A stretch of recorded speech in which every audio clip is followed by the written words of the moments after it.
Hey guys. Tonight, we begin with a city that never sleeps because the machines won't let it. You step into streets where the air tastes like metal and damp brick, where windows glow faintly through soot, and where every footstep echoes off walls that have heard too much. This isn't the polite Victorian age of portraits and parlors. This is the city underneath the city, the one that coughs, leaks, sweats, and survives.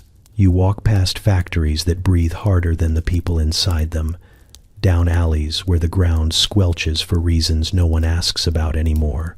Every sound matters here. Clogs turning, looms rattling, children running messages too fast for their age. Tonight isn't about history at a distance. It's about standing in it, smelling it, and realizing it doesn't care that you're uncomfortable. So before you get too cozy, take a second to gently tap that new hype button YouTube just added. It really does help little guys like me push through the algorithm. And be sure to like the video and subscribe, but only if you genuinely enjoy this strange little corner of quiet storytelling. Drop a comment with where you're listening from and what time it is for you. It's strangely comforting to know who else is drifting off with us around the world. Now, get comfortable. Let the day melt away, and we'll drift back together into the quiet corners of the past. You arrive at the edge of Manchester and feel the city before you see it. The air reaches you first, thick and damp, tasting like burnt stone and wet iron. It settles on your tongue and does not leave. Smoke hangs low, not drifting so much as lingering, as if it has decided this is where it belongs. You breathe in carefully, instinctively shallow, already learning that every breath here is a small negotiation between your lungs and the sky. The buildings emerge slowly, dark shapes pressed close together, their bricks stained nearly black. They loom rather than rise, crowded and impatient, built as if the city was afraid of running out of space mid-thought. Chimneys dominate the skyline, thin and tall, coughing steadily into the clouds. They work harder than some of the people beneath them. Each one exhales a steady reminder that this place runs on coal, and coal does not care who inhales it afterward. You step forward, and the ground feels soft in a way streets should not. The mud is mixed with ash, trampled flat by thousands of boots that never quite clean themselves. The smell deepens as you move. Layers of smoke, oil, damp wool, and something sour that has been here longer than anyone remembers. It is not unpleasant in a dramatic way. It is worse than that. It is ordinary. The city sounds busy, but not lively. There is no music in the noise, only rhythm. Machinery thrums somewhere unseen, a low, constant pulse that feels less like sound and more like pressure. Carts rattle past, wheels groaning, horses snorting steam into the cold air. Voices overlap without rising. Everyone seems to be talking just loudly enough to be heard, but not enough to invite attention. You get the sense that attention here is expensive. The smoke never fully clears, even when the wind shifts. It slides through streets and alleys, curling into doorways and windows like an unpaid tenant. Laundry hangs stiff between buildings, already tinted gray, surrendering to the atmosphere the moment it leaves the wash. Even the daylight looks tired, filtered through layers of soot until the sun becomes a pale suggestion rather than a source of warmth. You notice how quickly your eyes adjust. At first, everything feels dim and oppressive, but soon you can make out details. Soot outlines window frames like careless eyeliner.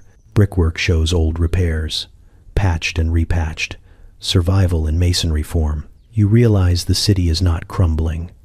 It is holding itself together with remarkable stubbornness. Breathing becomes louder in your own ears. Each inhale carries weight. Each exhale feels slightly inadequate, like you have not quite paid what you owe. You understand why coughing is so common here. It is not a sign of illness so much as participation. The air demands acknowledgement. People pass you without comment. Faces are set in neutral lines, eyes forward, bodies angled toward wherever they need to be next. Children weave between adults with practiced ease, small hands already darkened, hair carrying the same faint coal scent as everyone else. No one looks surprised to see you. The city has seen too many strangers to care. You glance up and notice how close the buildings lean toward one another.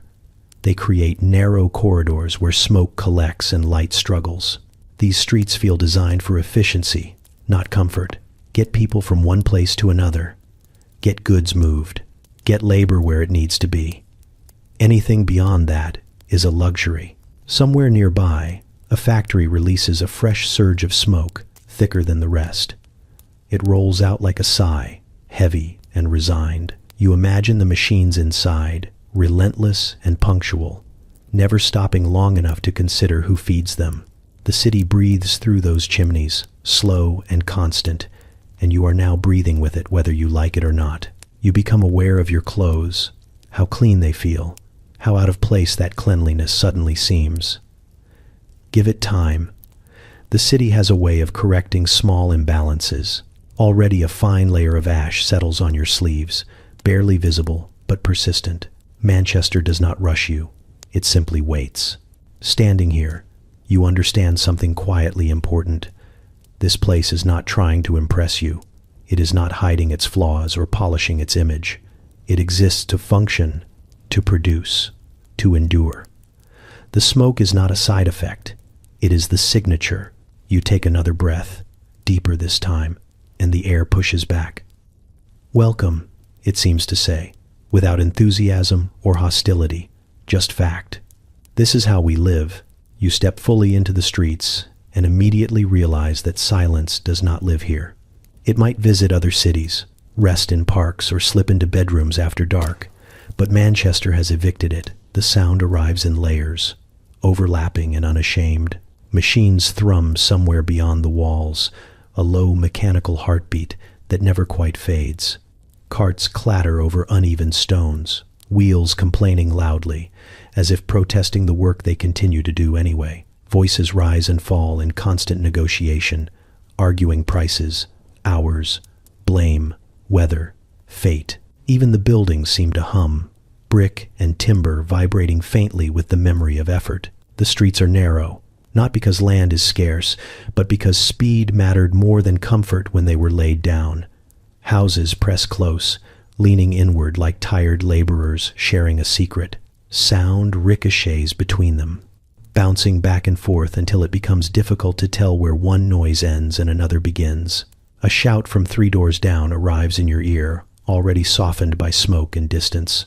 A hammer striking metal somewhere out of sight rings sharp, then dissolves into the general clatter like a drop of water in a river. You walk and learn quickly that stillness draws attention. Everyone else is in motion, purposeful even when exhausted. Pausing too long in one place feels like blocking a current. People slip around you without comment, shoulders brushing, baskets swinging, boots scuffing. Apologies are rare. They cost time, and time here is already spent before the day begins. A factory bell rings in the distance, loud enough to cut through the noise for a moment. It does not ask, it informs. You feel it vibrate in your chest, a reminder that the city runs on schedules louder than individual voices. Somewhere, a shift ends. Somewhere else, another begins. The sound travels down the streets, echoed by smaller bells, shouted instructions.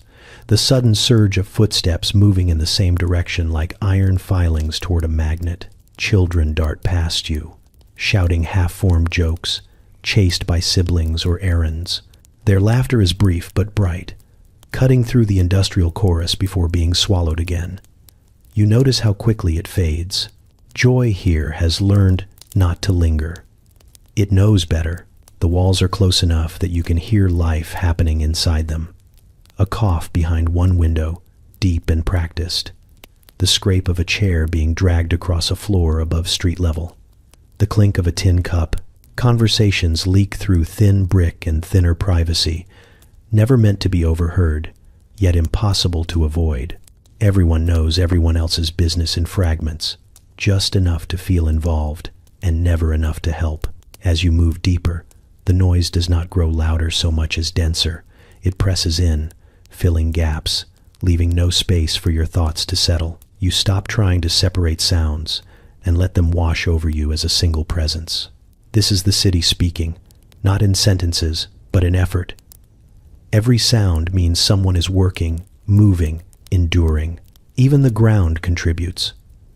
Your boots splash lightly through shallow puddles that have no obvious source and no intention of leaving. The water carries its own soft slosh, joined by the wet slap of countless other steps. You hear it everywhere, underfoot, under carts, under everything, as if the street itself is breathing. A man argues with a shopkeeper, voices sharp but restrained. The dispute is familiar, almost ritualistic. Too expensive. Not enough weight. Last week it was cheaper. Last week is not today. Neither seems surprised by the outcome. They part without resolution, the argument dissolving back into the street like steam. Somewhere nearby, metal scrapes against stone, a sound that makes you flinch before you can stop yourself.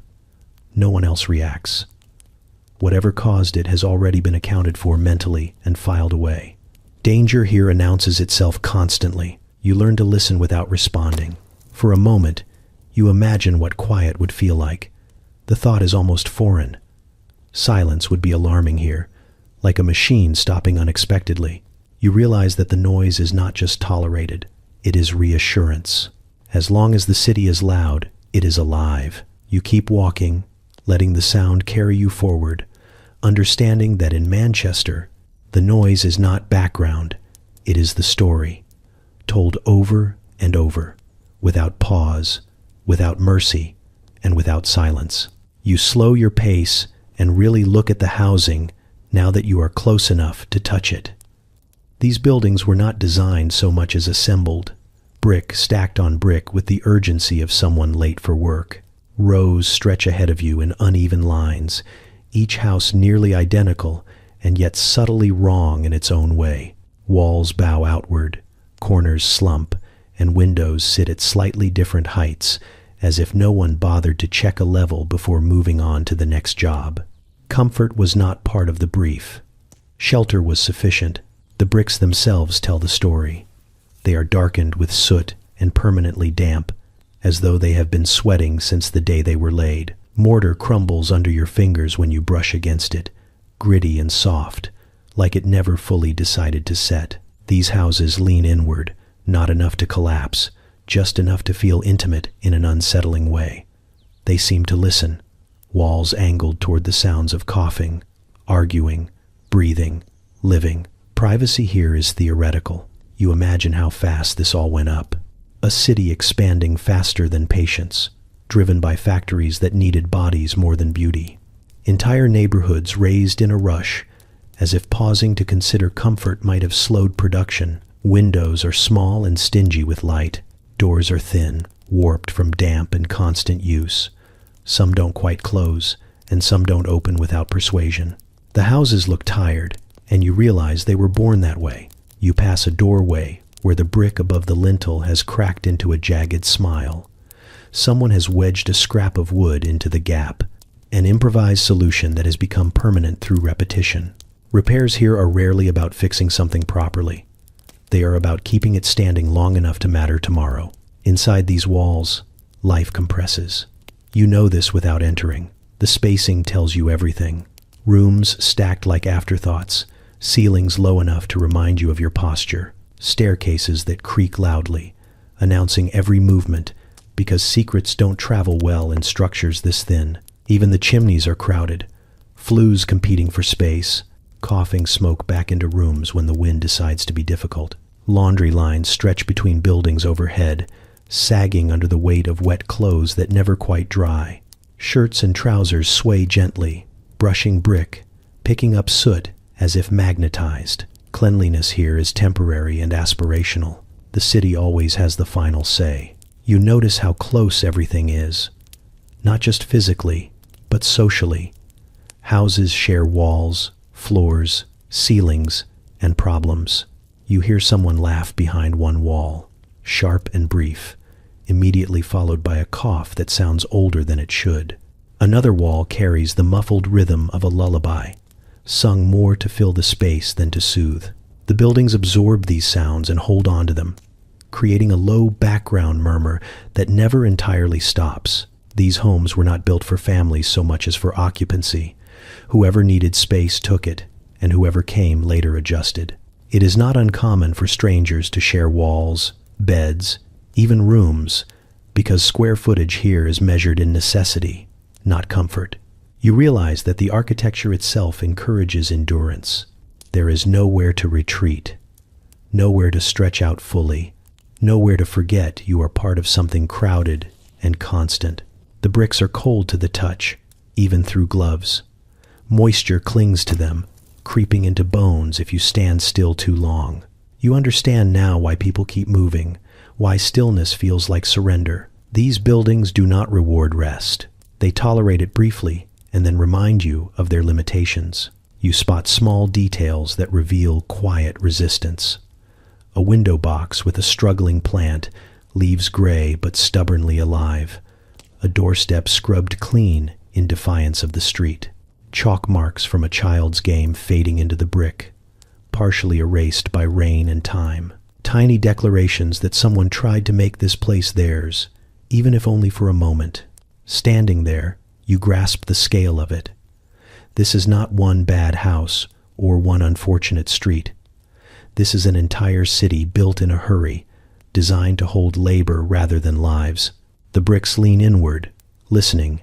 Yes, but they also close ranks, keeping everything contained. You move on, carrying the sense that these walls have seen too much and will see more, because they were never meant to be temporary, only sufficient. You follow a narrow passage, and then another, stepping down where the street forgets about you. The ground drops away in uneven stone steps worn smooth by feet that never expected better. Each step takes you farther from daylight and closer to the damp breath of the earth itself. By the time you reach the bottom, the air feels heavier, cooler, and faintly offended by your presence. You have entered the cellars, the rooms beneath respectability, where families live below the level of the street and below the notice of most conversations about progress. The walls sweat constantly. Moisture beads and slides down brick that was never meant to be interior, pooling along the floor in shallow puddles that refuse to dry. Water seeps in through cracks, through mortar, through sheer persistence. No one asks where it comes from anymore. It is simply part of the room, like the smell of damp cloth and boiled food, like the quiet knowledge that everything you own will eventually feel wet. Light arrives reluctantly. A single, small window sits near the ceiling, if there is one at all. Its glass clouded with grime and its view limited to passing boots and the occasional drip from above. Daylight filters down as a gray suggestion, enough to confirm that time is passing but not enough to improve morale. At night, a single candle or oil lamp takes over, casting shadows that cling to corners and make the room feel even smaller. Flames flicker nervously here, aware of how close everything stands. You realize quickly that privacy is a luxury no one remembers owning. The room holds everyone at once. Parents, children, sometimes lodgers who arrived out of necessity and stayed out of habit. Beds are shared, turns are taken, and personal space is a rumor passed down from somewhere cleaner. Conversations happen openly, or not at all. Arguments have an audience. Grief does too. The ceiling hangs low enough that taller adults instinctively duck. Beams run overhead, dark with age and moisture, close enough to feel like they are watching. You understand why people stand slightly hunched here. It is not just the ceiling. It is the awareness that the street is directly above you, with all its noise, waste, and indifference pressing down through layers of brick and dirt. The floor is cold and uneven, sometimes bare earth, sometimes rough stone. Furniture is sparse and practical. A table that wobbles, chairs that have outlived their original purpose but refuse to die. A cooking pot blackened by use, resting near a small fire that warms only those closest to it. Everything smells faintly of smoke and damp, an aroma that settles into clothes and skin until you stop noticing it. Children adapt quickly. They play quietly, inventing games that fit the space, careful not to knock over the lamp or trip into the water. They know where not to step, where the floor gives way slightly, where the drip from above lands hardest. Their laughter is softer here, not because they are sad, but because they have learned volume is negotiable. You hear the street through the ceiling. Footsteps, carts, voices.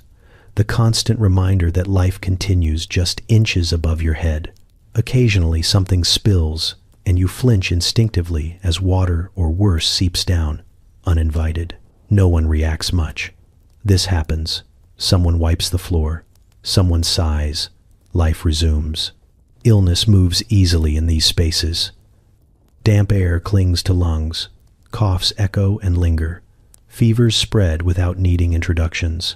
You notice how people sit closer together when someone is unwell, not out of carelessness, but because there is nowhere else to go. Separation requires space, and space does not exist here. Still, there are signs of effort.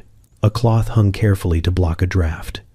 A shelf wiped clean daily, even though the walls drip beside it. A small picture pinned above a bed, edges curling, offering a reminder that the world is larger than this room. These gestures do not change the conditions, but they change the tone. For a moment, you stand still and let the room settle around you. You feel the weight of the street above, the walls beside you, the people sharing your air. This is not hidden poverty. It is engineered. You climb back toward the steps, knowing that for many, this descent is not a visit, but a return, repeated every day, into rooms where survival is practiced quietly and dignity lives wherever it can find space. You step into a room that tries to be everything at once and succeeds only because it has no alternative.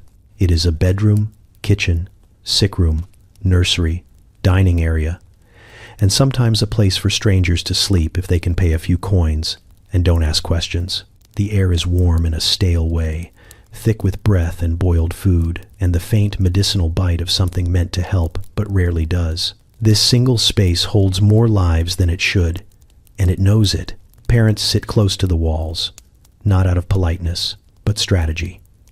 Children cluster near the center, moving carefully around furniture that has memorized every bruise it has ever caused. A lodger occupies a corner, boots tucked beneath a chair, belongings reduced to what fits in a sack. Everyone shares the same light, the same air, the same understanding that nothing here belongs entirely to anyone. Every object pulls double duty. The table is for meals, mending, sorting coins, and laying someone down when they feel faint. Chairs are seats, shelves, and sometimes cribs if you stack coats and hope for the best. The bed is not singular. It is rotated through, claimed in shifts, widened by necessity and narrowed by reality. Someone is always sleeping, waking, or wishing they could. Even the floor works overtime.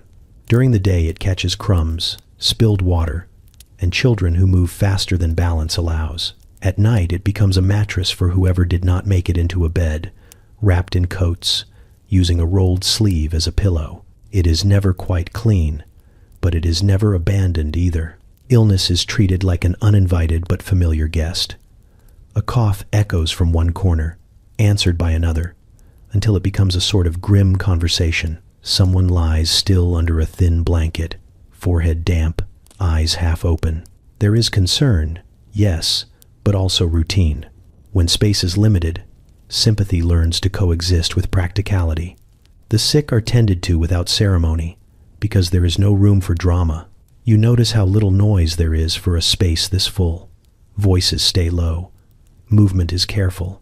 Everyone knows exactly where their body can go without colliding with someone else's. Children learn this early. They grow up fluent in avoidance, stepping around adults with practiced grace, learning which boards creak and which corners belong to whom. Food is prepared close to everything else. A pot simmers near the wall, watched constantly because a fire here is not a metaphor. It is a deadline. The smell of cabbage and bread fills the room, heavy but comforting in its way. Meals are simple and shared, portions divided with quiet precision. No one reaches too quickly. No one needs to be told the rules. Clothing hangs wherever it can. Lines stretch across the ceiling. Coats drape over chair backs. Socks rest near the warmth, rotated often to avoid mildew. Clean and dirty blur together. Not from carelessness, but from volume. There is always something drying, something waiting its turn. You realize that conversations here are layered. Someone talks about work while someone else murmurs to a child. A quiet argument unfolds without raised voices, resolved not through victory but exhaustion. Laughter appears unexpectedly, sharp and brief, like a spark. It does not last long, but it leaves warmth behind. Personal moments happen in public. Grief has witnesses. Affection, too. There is no closing a door to be alone with your thoughts, so thoughts learn to share. People here develop an impressive ability to withdraw inward while remaining physically present. You see it in their eyes, the way they look past the room without leaving it. A knock at the door causes a ripple of movement. Everyone shifts, straightens, becomes suddenly aware of appearances. The door opens to admit another person, another story, another set of needs. Space adjusts. It always does. Someone moves aside. Someone offers a stool. Someone calculates where this new body will fit when night comes. Standing there, you feel the strange balance of it all. This room is crowded, uncomfortable, and exhausting, yet it functions with a precision that would impress an engineer. Nothing is wasted. No space is unused. No role is left undefined. You understand that this is not chaos. It is adaptation, and it works until it doesn't. You wake before the sun because the city does not wait for it. Darkness still presses against the window, thick and unconvincing, but the room is already stirring. Someone coughs. Someone shifts. Someone sits up with a practiced sigh that sounds like a tool being set down. Sleep here is not a destination. It is a pause that ends abruptly when the day decides it has had enough of you lying still. The air is cold and damp, clinging to skin the moment you move. You pull on clothes that never quite dry, fabric stiff in places, soft in others, carrying yesterday with them whether you asked or not. There is no mirror worth consulting. You know what you look like. Everyone does. Mourning does not improve appearances. It merely confirms survival. A flame flares briefly as someone lights the lamp. Shadows jump across the walls, then settle back into their usual corners like they were only stretching. Breakfast is assembled with efficiency rather than enthusiasm. Bread, if there is bread. Tea, if there is tea. Something warm if fortune smiled yesterday. Whatever it is, it must be swallowed quickly. Chewing is optional. Time is not. Children wake without protest, which is perhaps the most unsettling thing of all. They dress themselves with hands that move automatically, feet finding shoes without instruction. There is no whining, no bargaining, no pretending to be asleep. They learned early that morning arrives whether you are ready or not. Someone smooths a child's hair with fingers still numb from sleep. Someone else tucks a scrap of food into a pocket for later, just in case later exists. Outside, the city is already awake.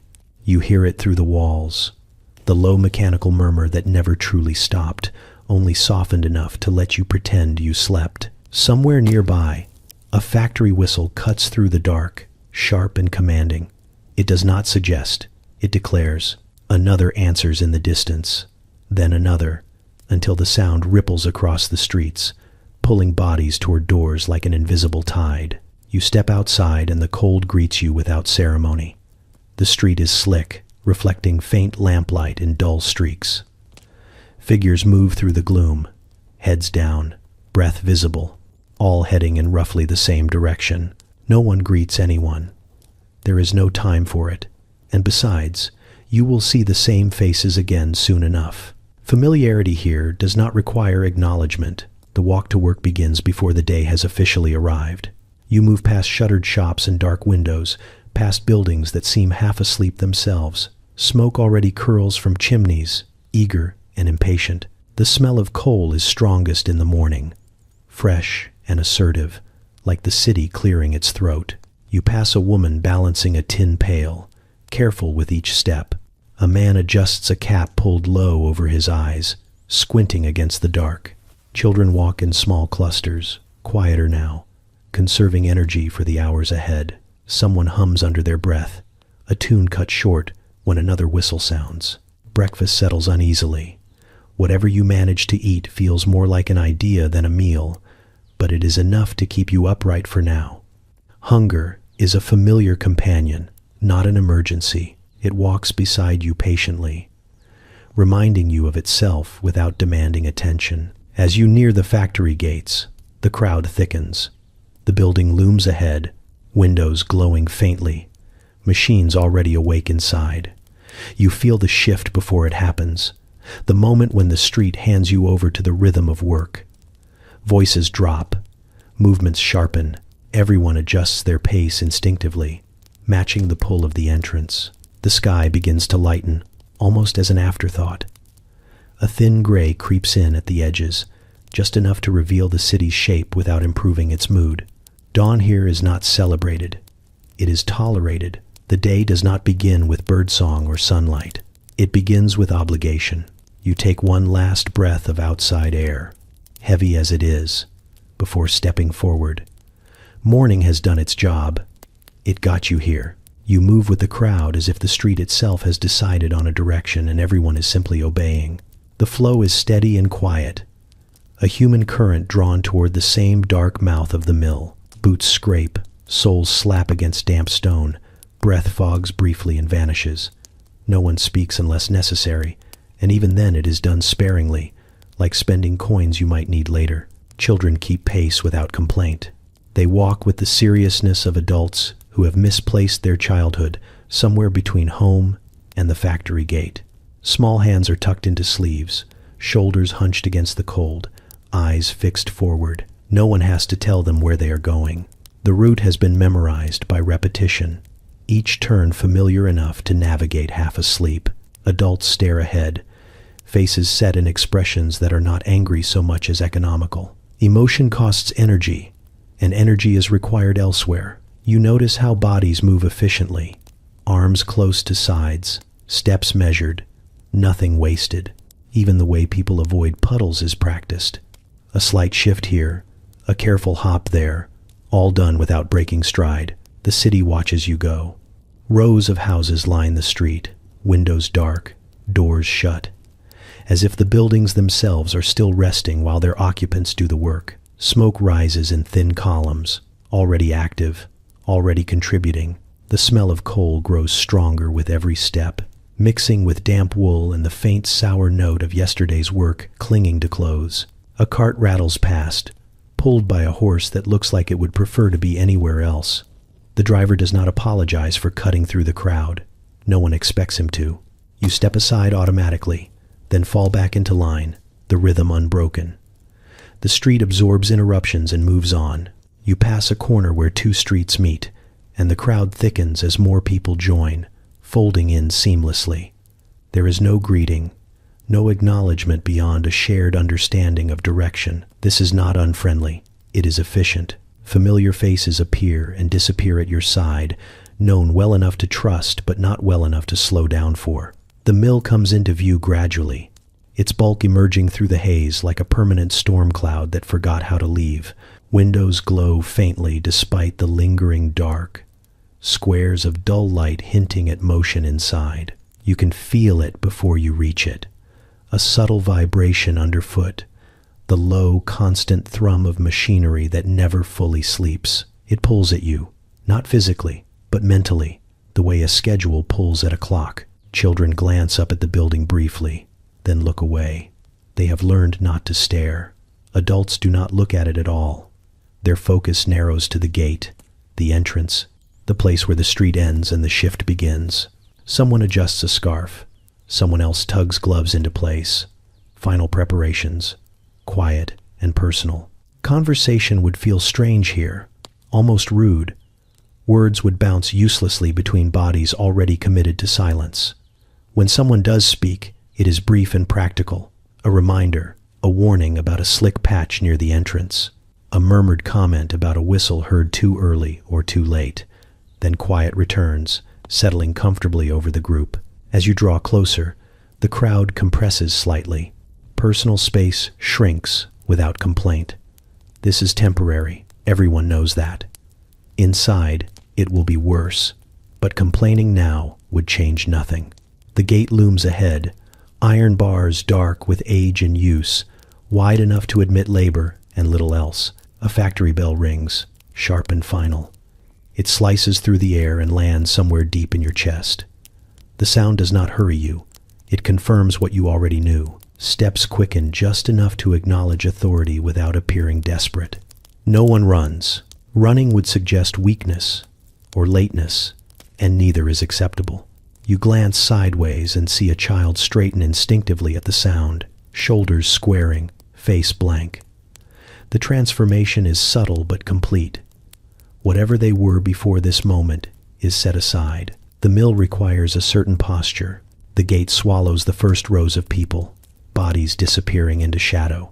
The noise grows louder as you approach, no longer distant but immediate, pressing against your ears. The smell shifts too, oil and hot metal replacing street dampness. The outside world recedes quickly, like a thought you no longer have time to finish.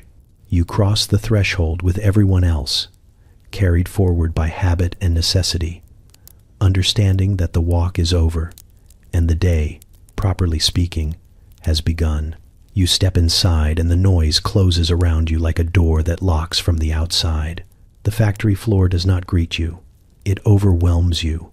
Sound hits first, a dense wall of clatter, whirring, grinding, and pounding that leaves no room for smaller thoughts. It is not loud in waves. It is loud in totality. Every machine speaks at once, and together they erase the idea that silence ever existed. The air vibrates constantly. Not enough to knock you over, just enough to keep you alert whether you want to be or not. Your chest hums faintly in response, as if your body is trying to match the frequency of the place. Conversation is impossible here without shouting, and shouting feels pointless. Words get shredded before they travel more than a few feet. You quickly learn that communication relies on gestures, nods, and expressions sharpened by repetition. The machines dominate everything. Rows of them stretch across the floor, belts spinning, arms jerking, wheels turning with unwavering confidence. They do not rush. They do not slow. They simply continue, patient and indifferent, as though they expect you to fail before they ever do. Oil coats their surfaces, catching the dim light and throwing it back in dull reflections. Heat radiates outward, mingling with the smell of metal, grease, and cotton dust until it becomes its own atmosphere. You notice how human bodies arrange themselves around this mechanical landscape. People stand where the machines allow them to stand, move when the machines permit movement, rest only when the rhythm briefly loosens its grip. Arms reach, hands tie, fingers dart in and out of danger zones with practiced precision. The body adapts quickly when it must. Shoulders hunch just enough to avoid beams. Feet plant wide for balance on vibrating floors. Ears learn to filter out pain. Children work here too, and you see immediately why. Their small size fits the gaps the machines leave behind. They slip beneath frames, reach into narrow spaces, move fast enough to avoid disaster most of the time.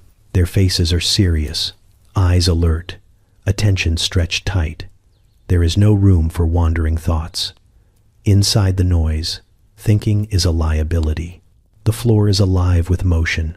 Threads drift through the air like pale ghosts, settling on hair, skin, eyelashes.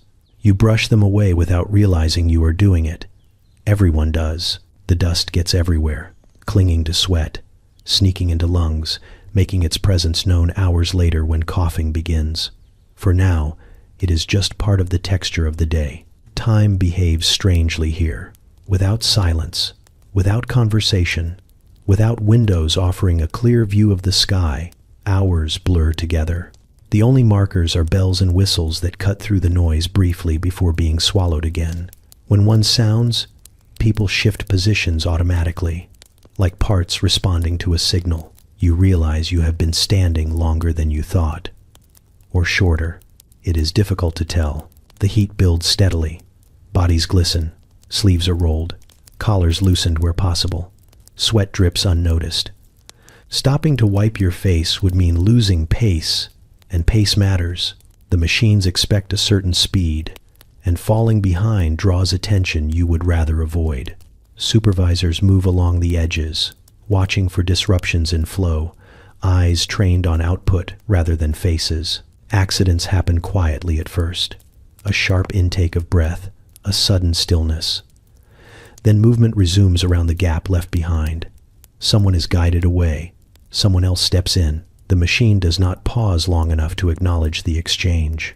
You understand quickly that survival here depends on blending into the rhythm, not resisting it. Despite everything, there is a strange order to the chaos. Each person knows their place, their motion, their responsibility. The noise, overwhelming as it is, becomes a kind of map. You recognize changes in pitch, shifts in tempo, warning signs embedded in the roar. Your body listens even when your mind cannot. There is humor here too, dark and fleeting. A raised eyebrow when a machine coughs like an old man. A smirk exchanged when a supervisor misjudges a belt and jumps back just in time. These moments pass quickly, swallowed by sound, but they matter. They remind you that the machines have not entirely won. You work because stopping would be louder than continuing. You move because stillness would draw the wrong kind of attention. Inside the noise, you do not think about the day ending or the world outside these walls. You think about hands, timing, distance, and the noise thinks for you.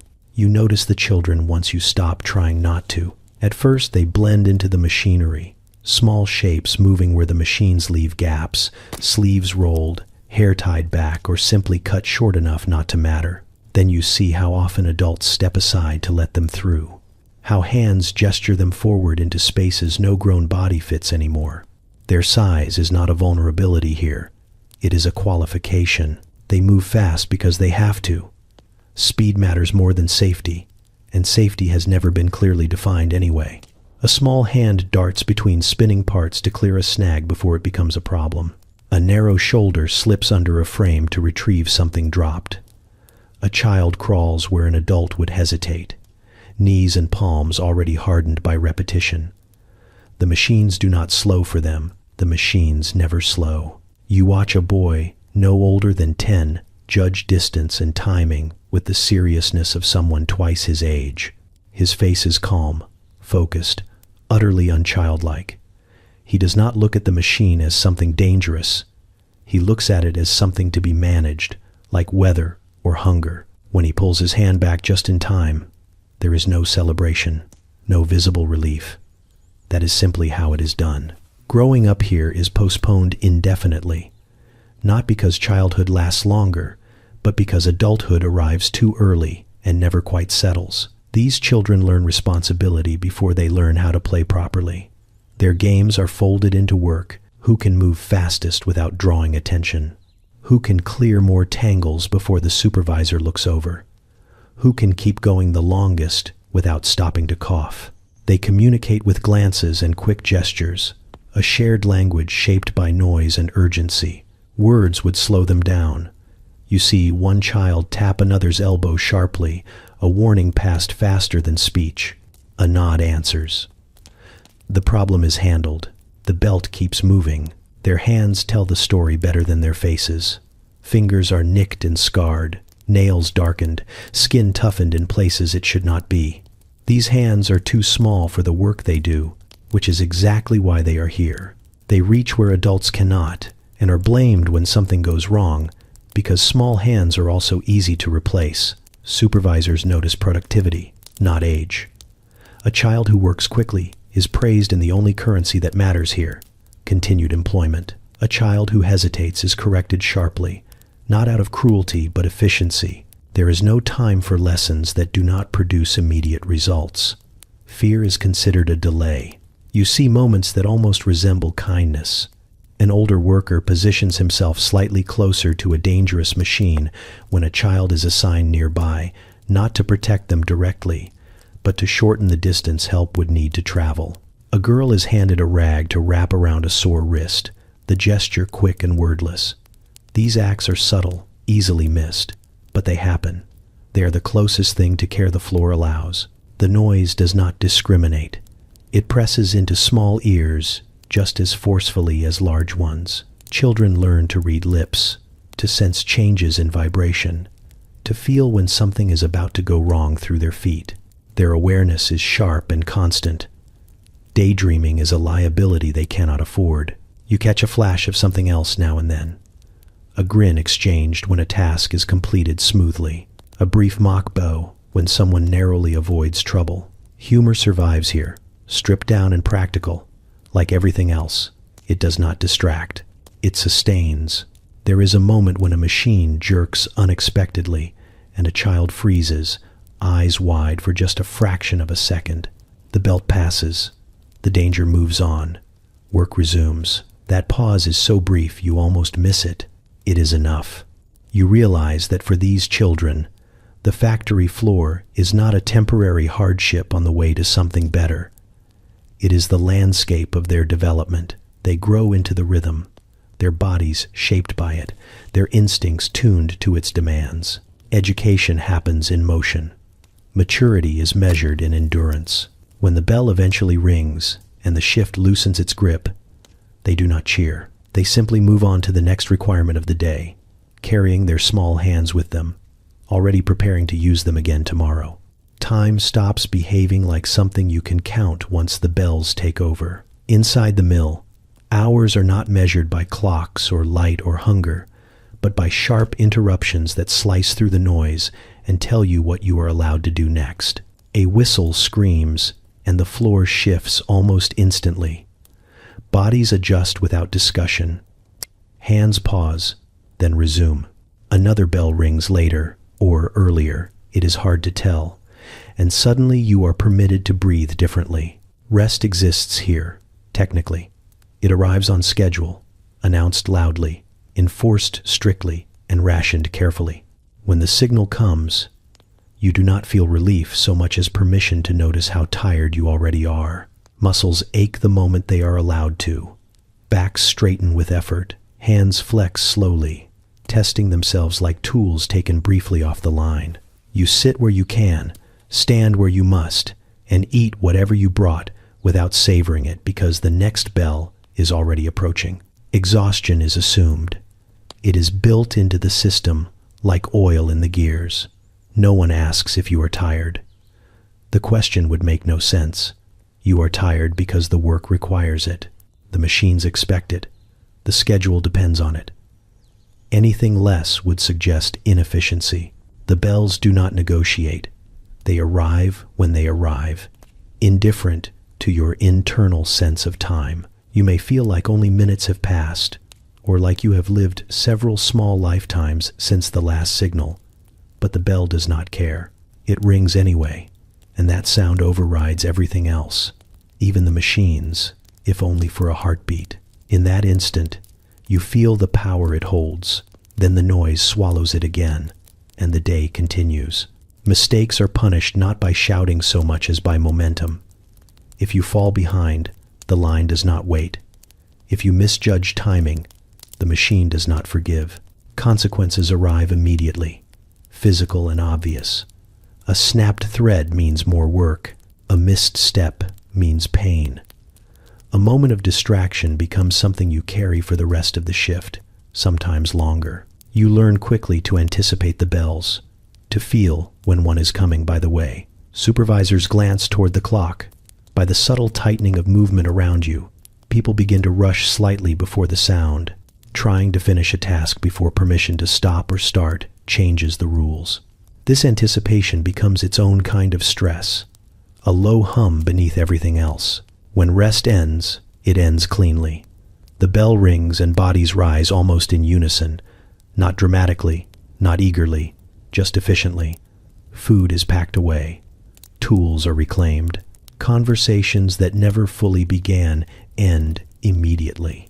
The transition back into work is smoother than the transition out. It always is.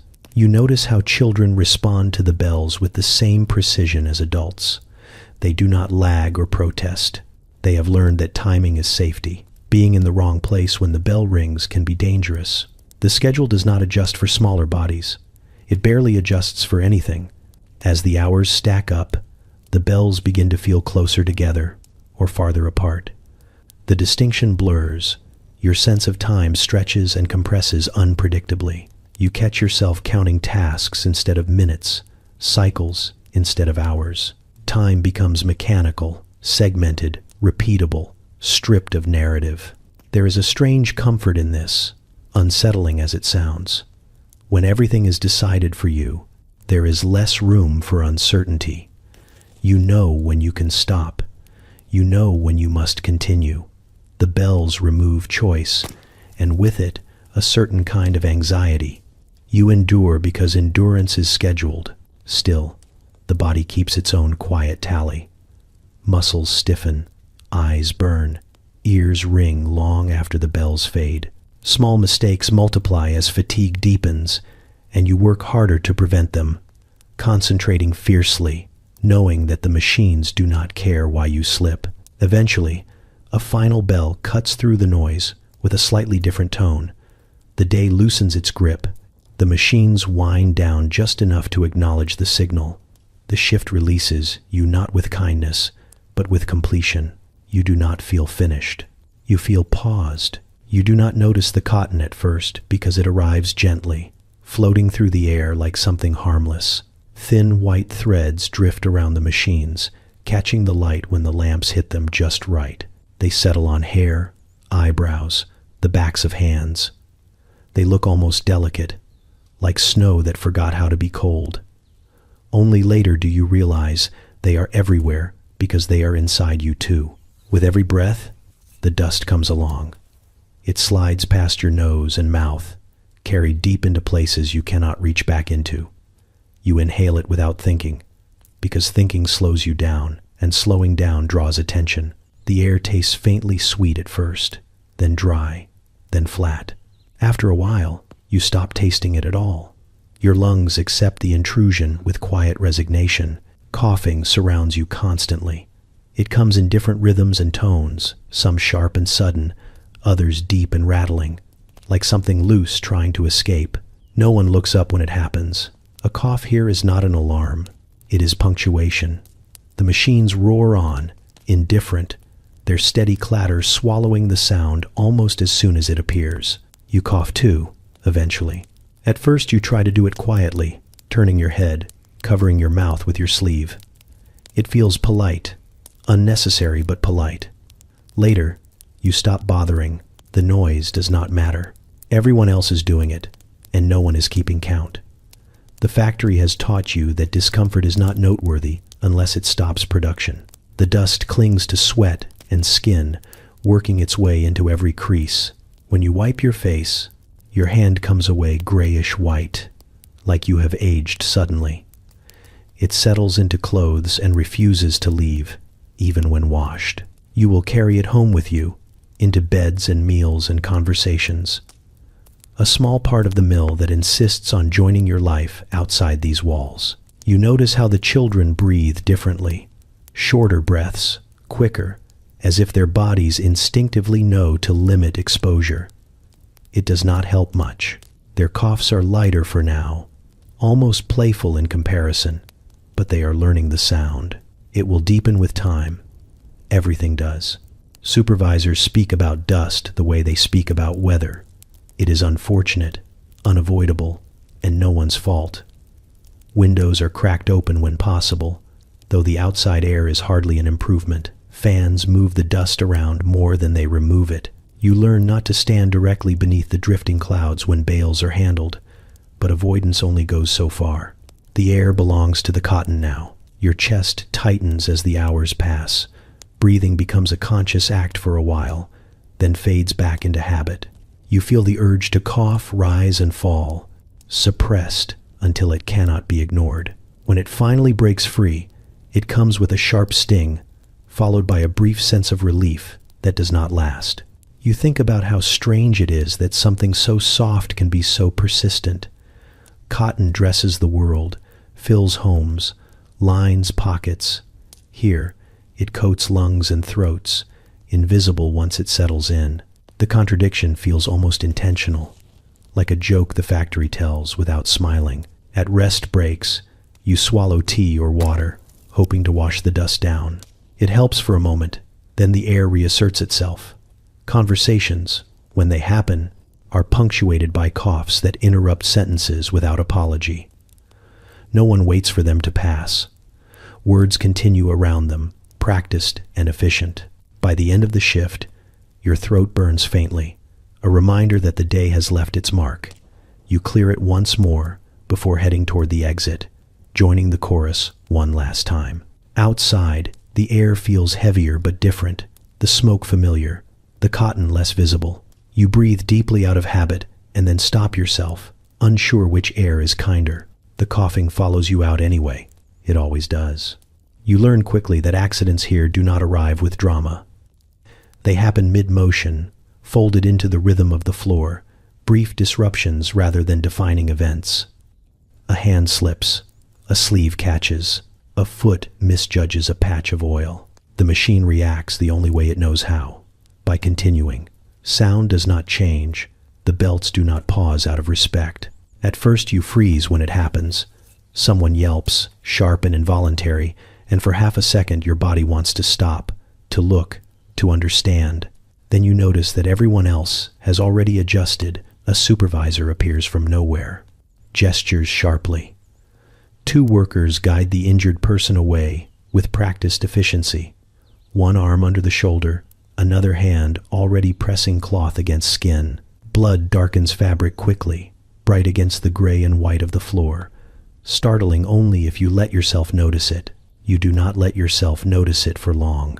The line slows just enough to accommodate the gap, then closes it. Another person steps forward. Sometimes it is the next worker in sequence. Sometimes it is someone smaller, quicker, easier to fit into the space without rearranging too much. The machine resumes full pace as if nothing has happened, because to the machine, nothing has. Blood is wiped away with rags that have done this before. The floor is scrubbed just enough to remove the slip hazard. No one wants a second interruption. The smell lingers faintly beneath oil and cotton, metallic and sharp, then fades as the day moves on. You are surprised by how quickly your stomach settles. The body adapts faster than the mind would like to admit. You notice that injuries are categorized silently. Some are minor, the kind that earn a tight wrap and a return to work before the bell. Others are serious enough to warrant absence, which is treated as a logistical problem rather than a moral one. Who covers the position? How quickly? Whether production will suffer? These questions matter more than how the injury occurred. Children are not spared from this calculus. When one gets hurt, the reaction is the same, efficient, contained. A child is led away, eyes wide, more shocked by the sudden attention than the pain. Another child steps in without comment, hands already moving. Growing up here means learning that attention is temporary and work is constant. There is no crowding around the injured, no gasps, no drawn-out concern. Sympathy exists, but it expresses itself differently. A nod later, a quiet check at the end of the shift. Someone setting aside a portion of food for a family that will miss a day's wages. These are small gestures, easily overlooked, but they are how care survives in a place that does not reward it openly. You begin to understand that reacting too strongly is considered inefficient. Panic wastes time. Horror distracts. The proper response is adjustment. The floor teaches this lesson repeatedly until it sticks. When another accident happens, and it will, you feel the moment pass through you with less resistance. You continue working, hands steady, eyes focused, even as you register what is happening nearby. This unsettles you more than the accident itself. Supervisors keep records, though you rarely see them written. Names are remembered, patterns noted. A worker who injures themselves too often becomes a problem, not because they are careless, but because they interrupt the flow. The unspoken rule is simple. You are valuable as long as you can keep up. There is a dark humor that surfaces around injuries, quick and sharp, shared only when the machines are loud enough to cover it. Someone jokes about keeping all their fingers today. Someone else responds by wiggling theirs dramatically, before getting back to work. These moments are not cruel. They are pressure valves, letting out just enough fear to keep going. The strangest part is how quickly the floor returns to normal. The gap left by the injured disappears. The rhythm reasserts itself.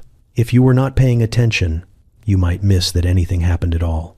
Only a faint smear near a drain hints at the interruption, and even that is temporary. You realize that tragedy requires pause, and pause is the one thing this place does not allow. When the bell eventually rings, releasing you for a brief rest or the end of the shift, you notice the absence more clearly. A familiar face missing from its usual position, a task reassigned. The floor has already absorbed the loss and moved on, and tomorrow it will be ready to do it again. You sit at the table with the coins spread out before you, small, dull circles catching the light like they are trying to look more important than they are. This is the part of the day that feels almost quiet, not because it is peaceful, but because the noise has moved inside your head. The arithmetic begins whether you invite it or not. You count carefully, not because the sum will change, but because hope is stubborn. Fingers slide coins into little piles, rent in one, food in another, coal in a third that already looks dangerously thin. You know the order by heart. Rent first, always. A roof, even a bad one, outranks everything else. Miss that, and the rest of the calculation collapses into something much worse.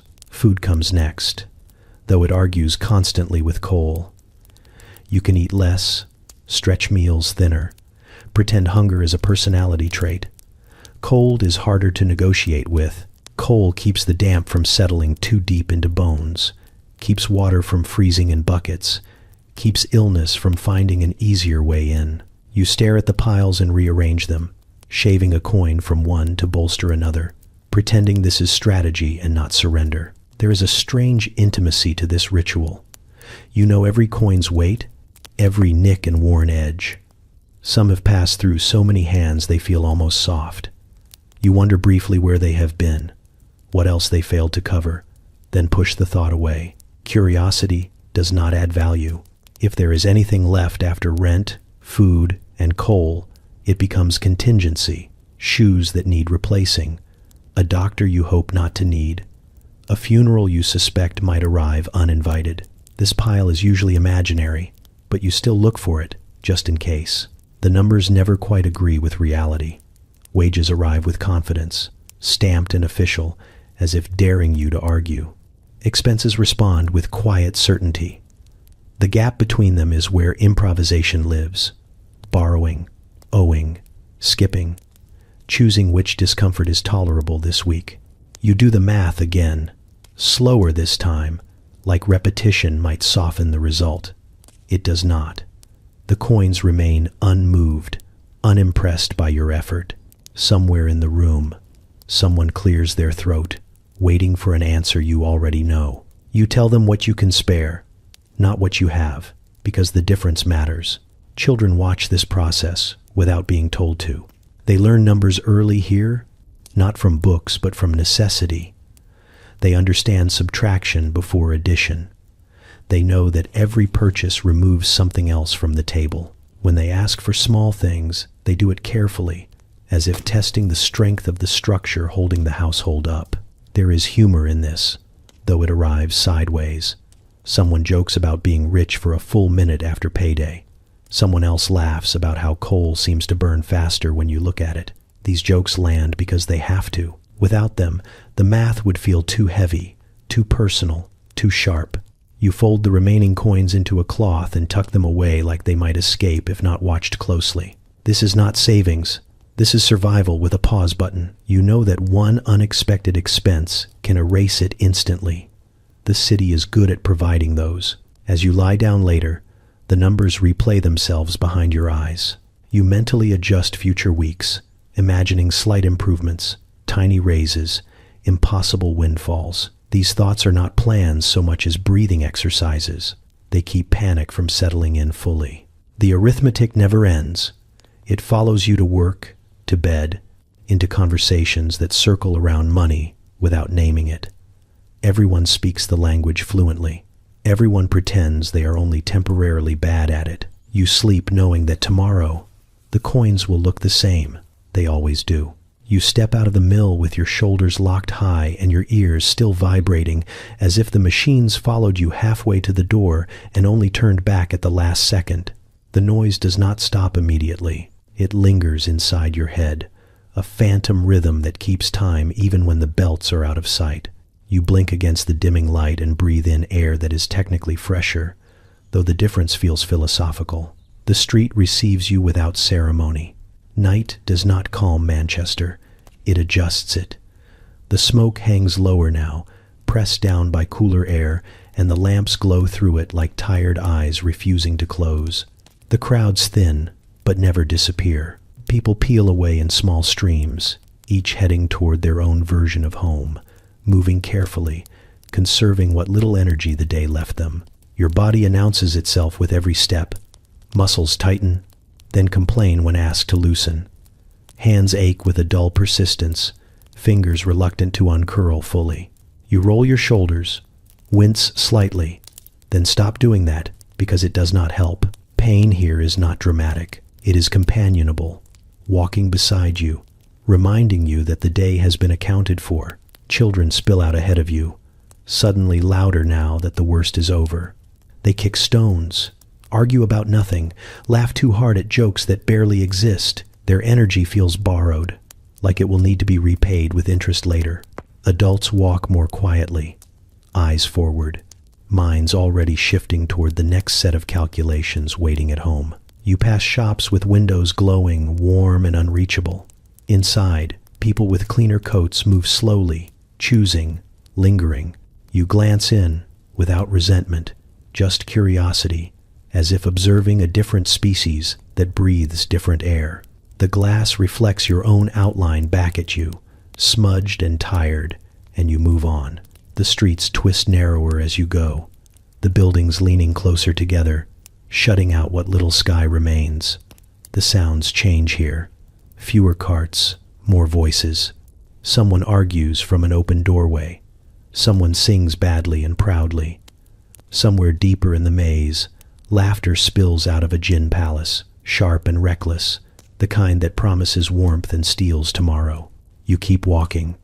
The temptation passes like everything else, acknowledged and set aside. There is a rhythm to this walk, a mental unwinding that mirrors the physical one. With each step, the mill loosens its grip slightly, not enough to forget, but enough to breathe without counting. The smell of sewage creeps in as you near home, familiar and unwelcome. It mixes with cooking smoke and damp brick, a scent that belongs exclusively to this hour. You step around puddles that reflect the lamps in broken pieces, careful where you place your feet. A misstep now would feel personal. Neighbors appear in doorways, silhouettes framed by weak light. Nods are exchanged, brief and efficient. No one asks about your day. They already know. The question would be redundant. By the time you reach your building, your ears have mostly stopped ringing, replaced by a quieter ache. The city hums on around you, never fully sleeping, never fully awake. Somewhere nearby, a factory whistle sounds for another shift, another group beginning their own long day, while yours winds down. You pause at the door for just a moment, hand resting against the worn wood. This threshold marks a small but important transition. Inside waits a different set of pressures, softer but no less real. Outside, the street continues, without you. You step in and close the door behind you, carrying the city with you anyway. You pass the gin palaces like they are beacons designed specifically to test your will. Their windows glow warmer than anything else on the street, amber light spilling out onto wet cobblestones, promising heat, laughter, and the temporary forgetting of facts. Inside, you can see bodies pressed close, faces flushed, hands wrapped around small glasses that catch the light like treasure. The door opens and closes constantly, releasing bursts of sound and smell. Laughter tumbles out first, loud and unfiltered, followed by the sharp sweetness of alcohol and sweat. Someone staggers into the street, smiling at nothing in particular, then disappears into the dark again, pulled back inside by friends or gravity. The place looks alive in a way the factories never do, animated by choice rather than obligation. You slow your pace without meaning to. It happens automatically, like your body knows where warmth lives and wants to confirm it still exists. The cold seeps through your boots and reminds you that coal is rationed, not generous. Your shoulders ache, your hands still hum faintly, and the idea of sitting somewhere bright and loud feels almost medicinal. Inside, the relief is immediate. You know this without stepping through the door because you have done it before. The first drink loosens something tight behind your eyes. The second convinces you that tomorrow is a problem for a different version of yourself. The third rearranges priorities entirely. For a brief, shimmering stretch of time, the meal fades into something distant and manageable, like a story you once heard about someone else. The Gin Palace does not pretend to be a solution. It offers escape, not repair. The floors are sticky, the air thick, the jokes repetitive. But no one asks you to plan or calculate or endure. Here, you are allowed to react, to laugh too loud, to complain without fixing anything, to feel like the day ended somewhere other than exhaustion. You watch faces through the glass, men and women who look lighter than they did outside, unburdened for the price of a few coins. Someone sings badly and is applauded for it. Someone else leans against the bar, eyes half closed, absorbing the noise like heat from a fire. It looks easy. It always does. You also know what waits outside. The walk home does not shorten because of gin. The room does not grow larger or warmer. The coins you counted earlier do not multiply in your pocket. Tomorrow's bell does not ring later out of sympathy.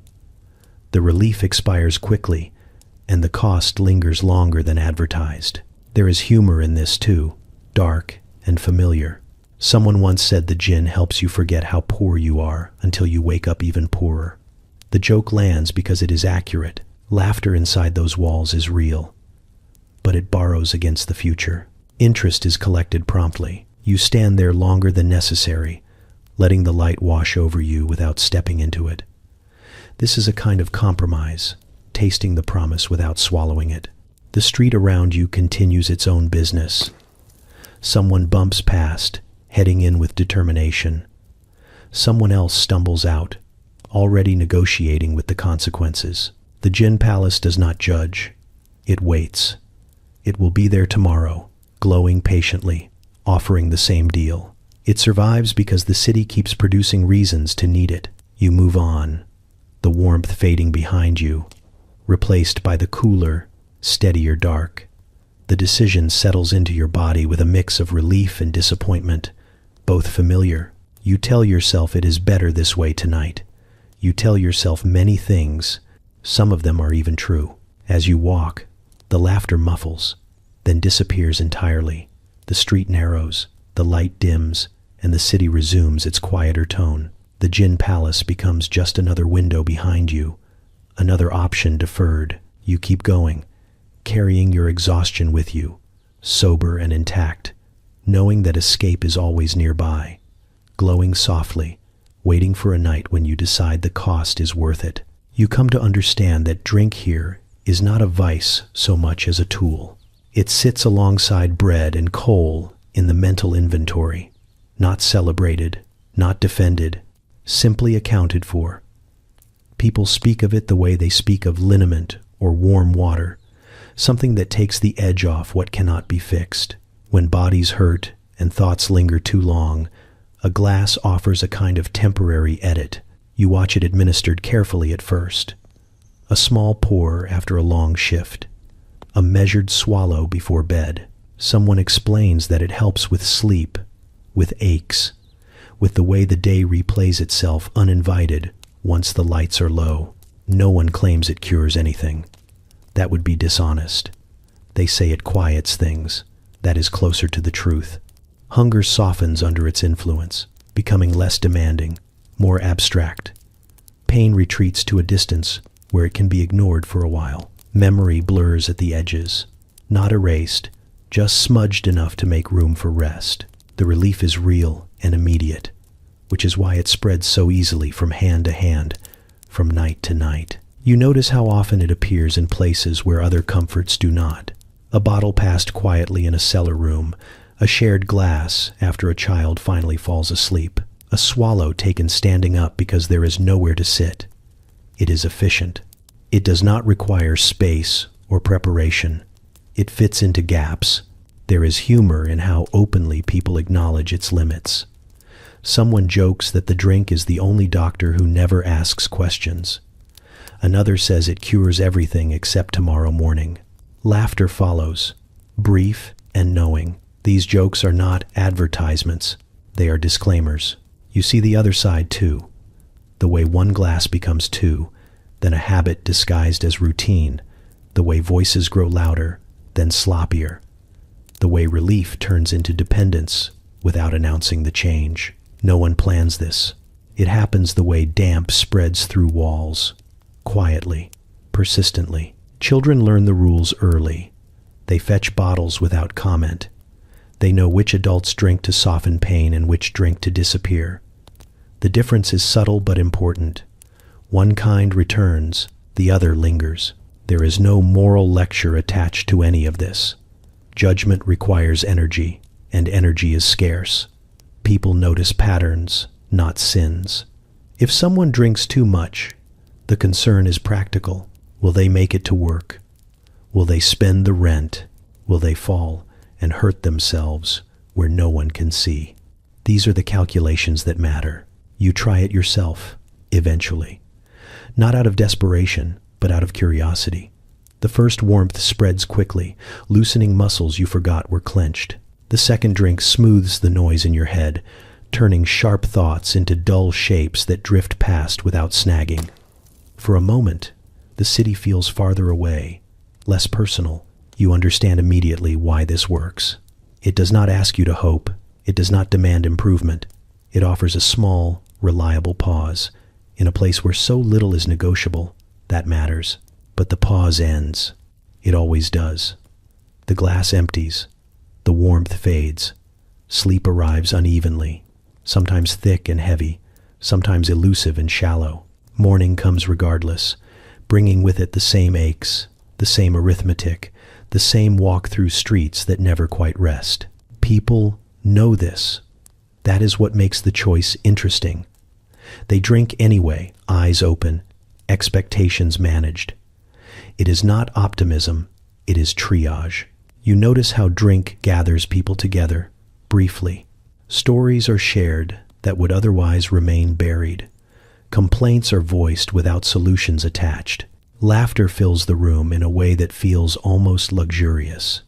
Then the bottle empties, and the room settles back into its usual shape. No one pretends this is enough. They pretend it is necessary. As the night wears on, you watch the balance carefully, learning where the line lives.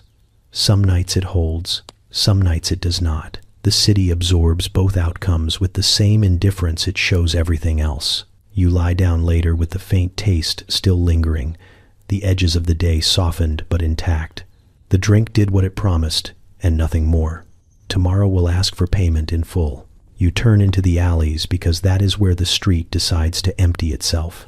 These narrow passages are not planned so much as tolerated, leftover spaces where buildings stopped paying attention. The air changes immediately.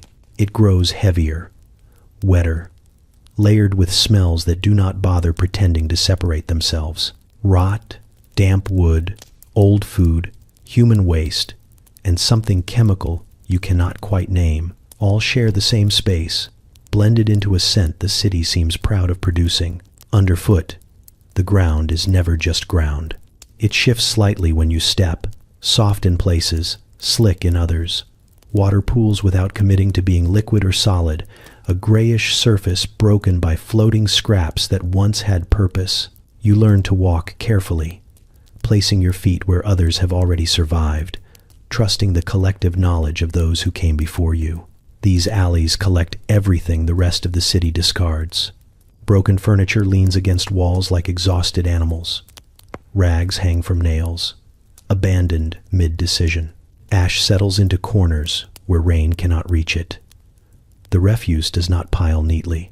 It spreads, merging with itself until individual origins become irrelevant. You notice how children navigate these spaces with ease.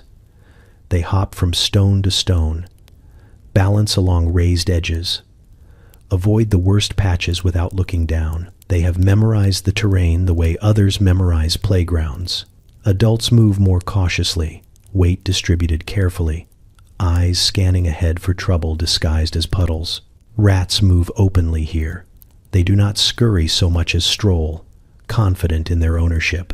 One pauses to look at you, whiskers twitching, then continues on its way.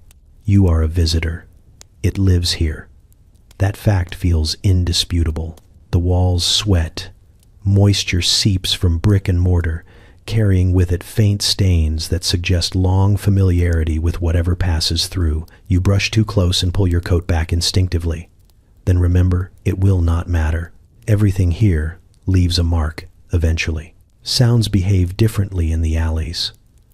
The city's constant hum compresses, echoing oddly, footsteps amplified, voices bouncing back in fragments. A laugh from somewhere ahead sounds too loud, then too far away.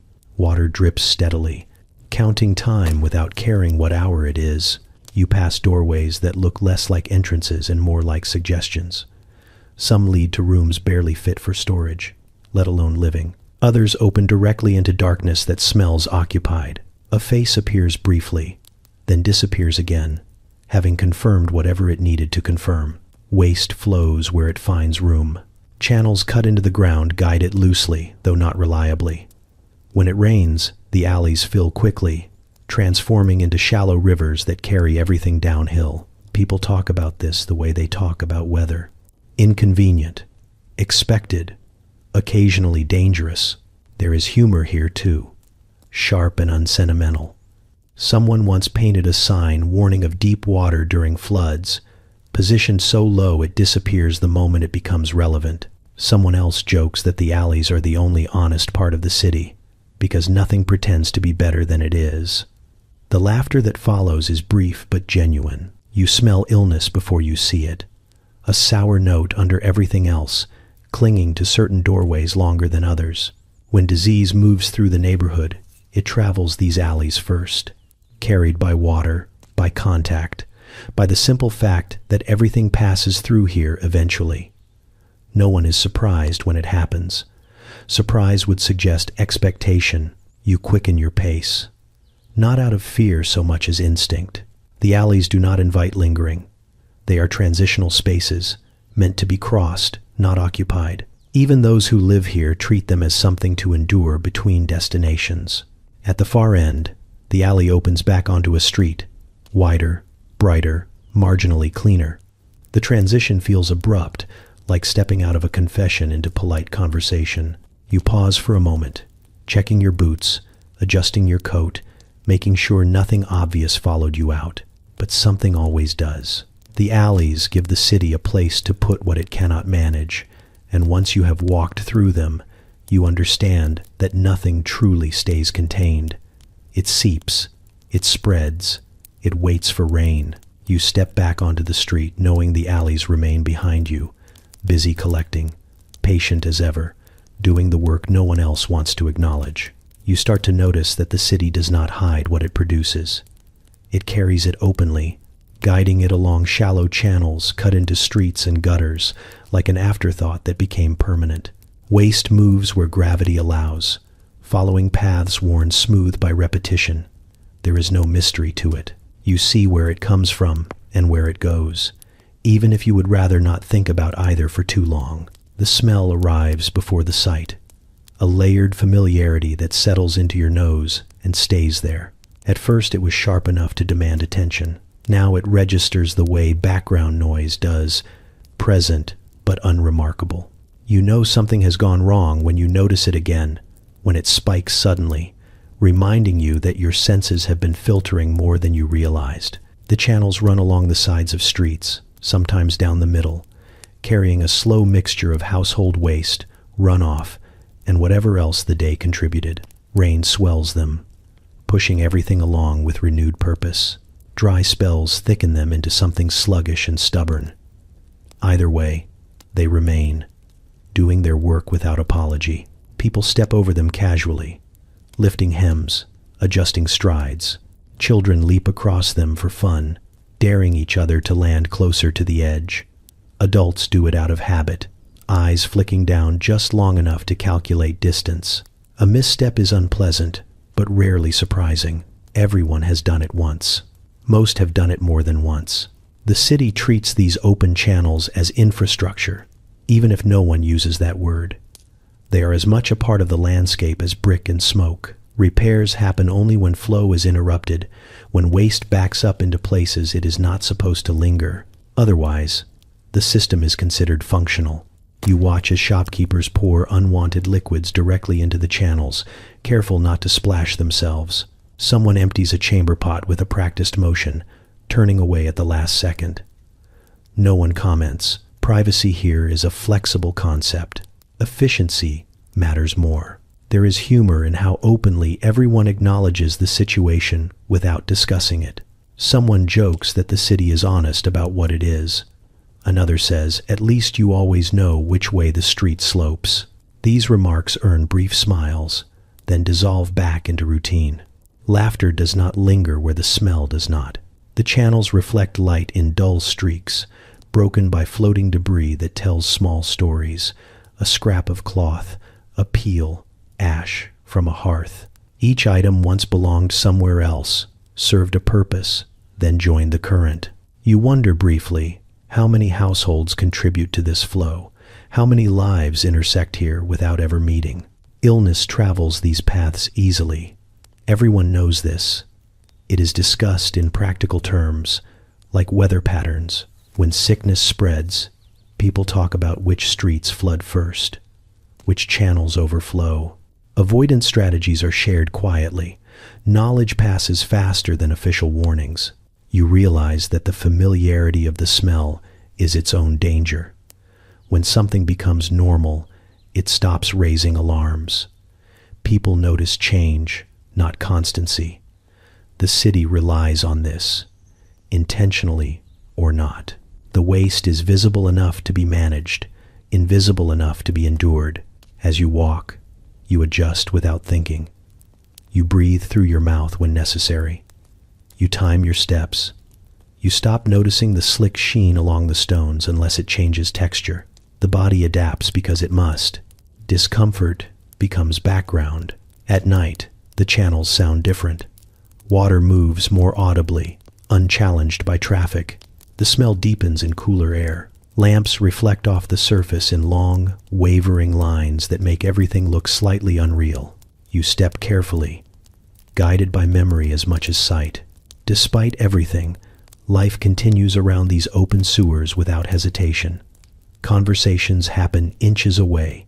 Children play beside them. Food is carried past them. The city does not pause for cleanliness. It prioritizes movement.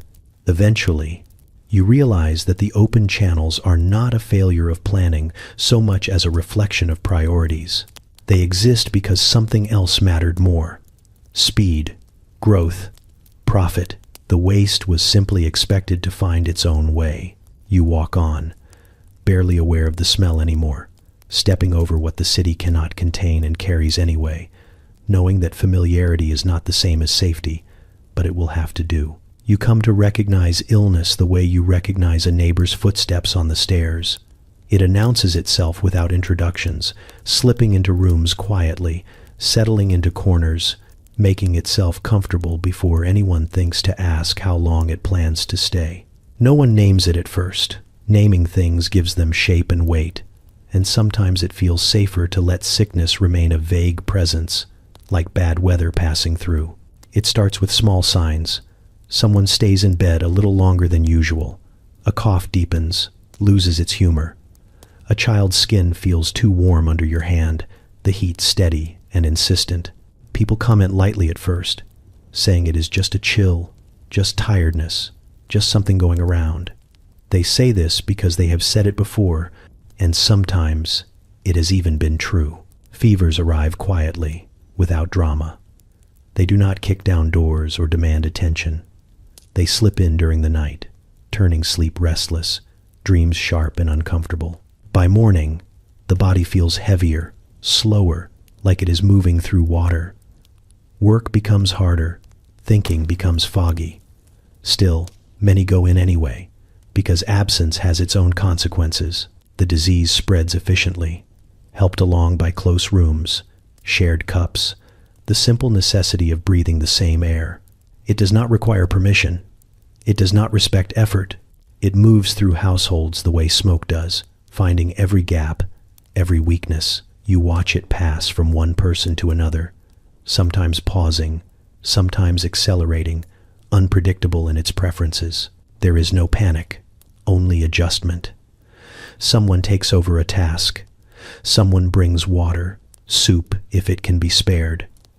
Windows are opened when possible, though the air outside offers its own risks.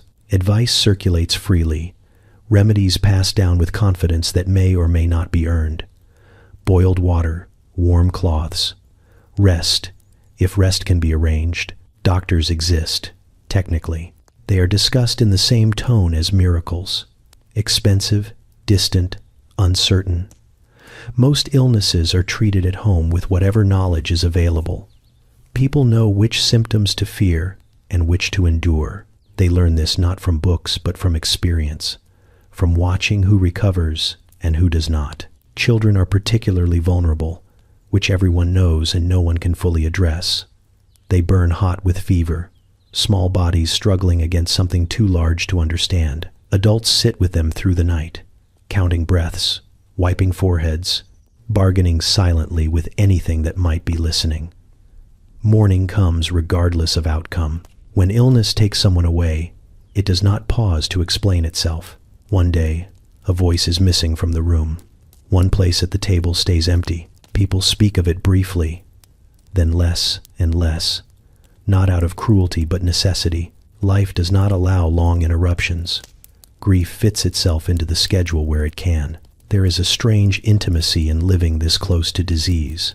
It becomes part of the social fabric, something you account for without fully acknowledging.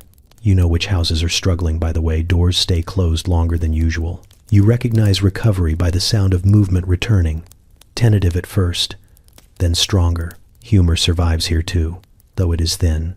Someone jokes that the fever took one look at them and decided it had better places to be. Someone else says they have already survived worse and plan to continue out of spite. These remarks earn quiet smiles. Laughter, even brief, feels like a small victory. You learn not to ask why some people recover and others do not. That question leads nowhere useful. Instead, you focus on what can be done in the moment. Water brought, sheets changed, work covered. This is how care functions when resources are limited. Illness leaves without apology when it chooses to leave. One morning the fever breaks. The cough loosens.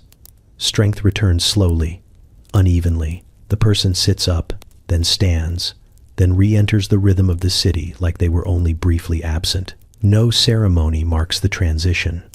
Survival does not require acknowledgement. You live with the knowledge that sickness is always nearby, waiting for the right conditions. You do not fear it constantly. Fear would be exhausting. Instead, you accept its presence the way you accept smoke in the air. It is not welcome. It is simply expected. You feel the shift before anyone says the word. It starts with whispers moving faster than usual, names repeated in low voices, doors staying shut longer than they should. Someone mentions stomach pains. Someone else mentions water that tastes wrong, though it always tastes wrong.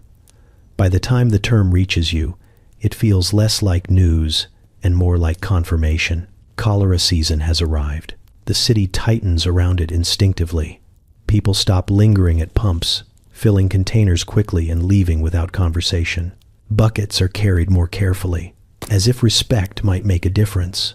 You notice how often hands are washed now, even though the water itself is suspect. It is a strange choreography, this sudden attention to cleanliness in a place built without it. The sickness moves fast and without drama.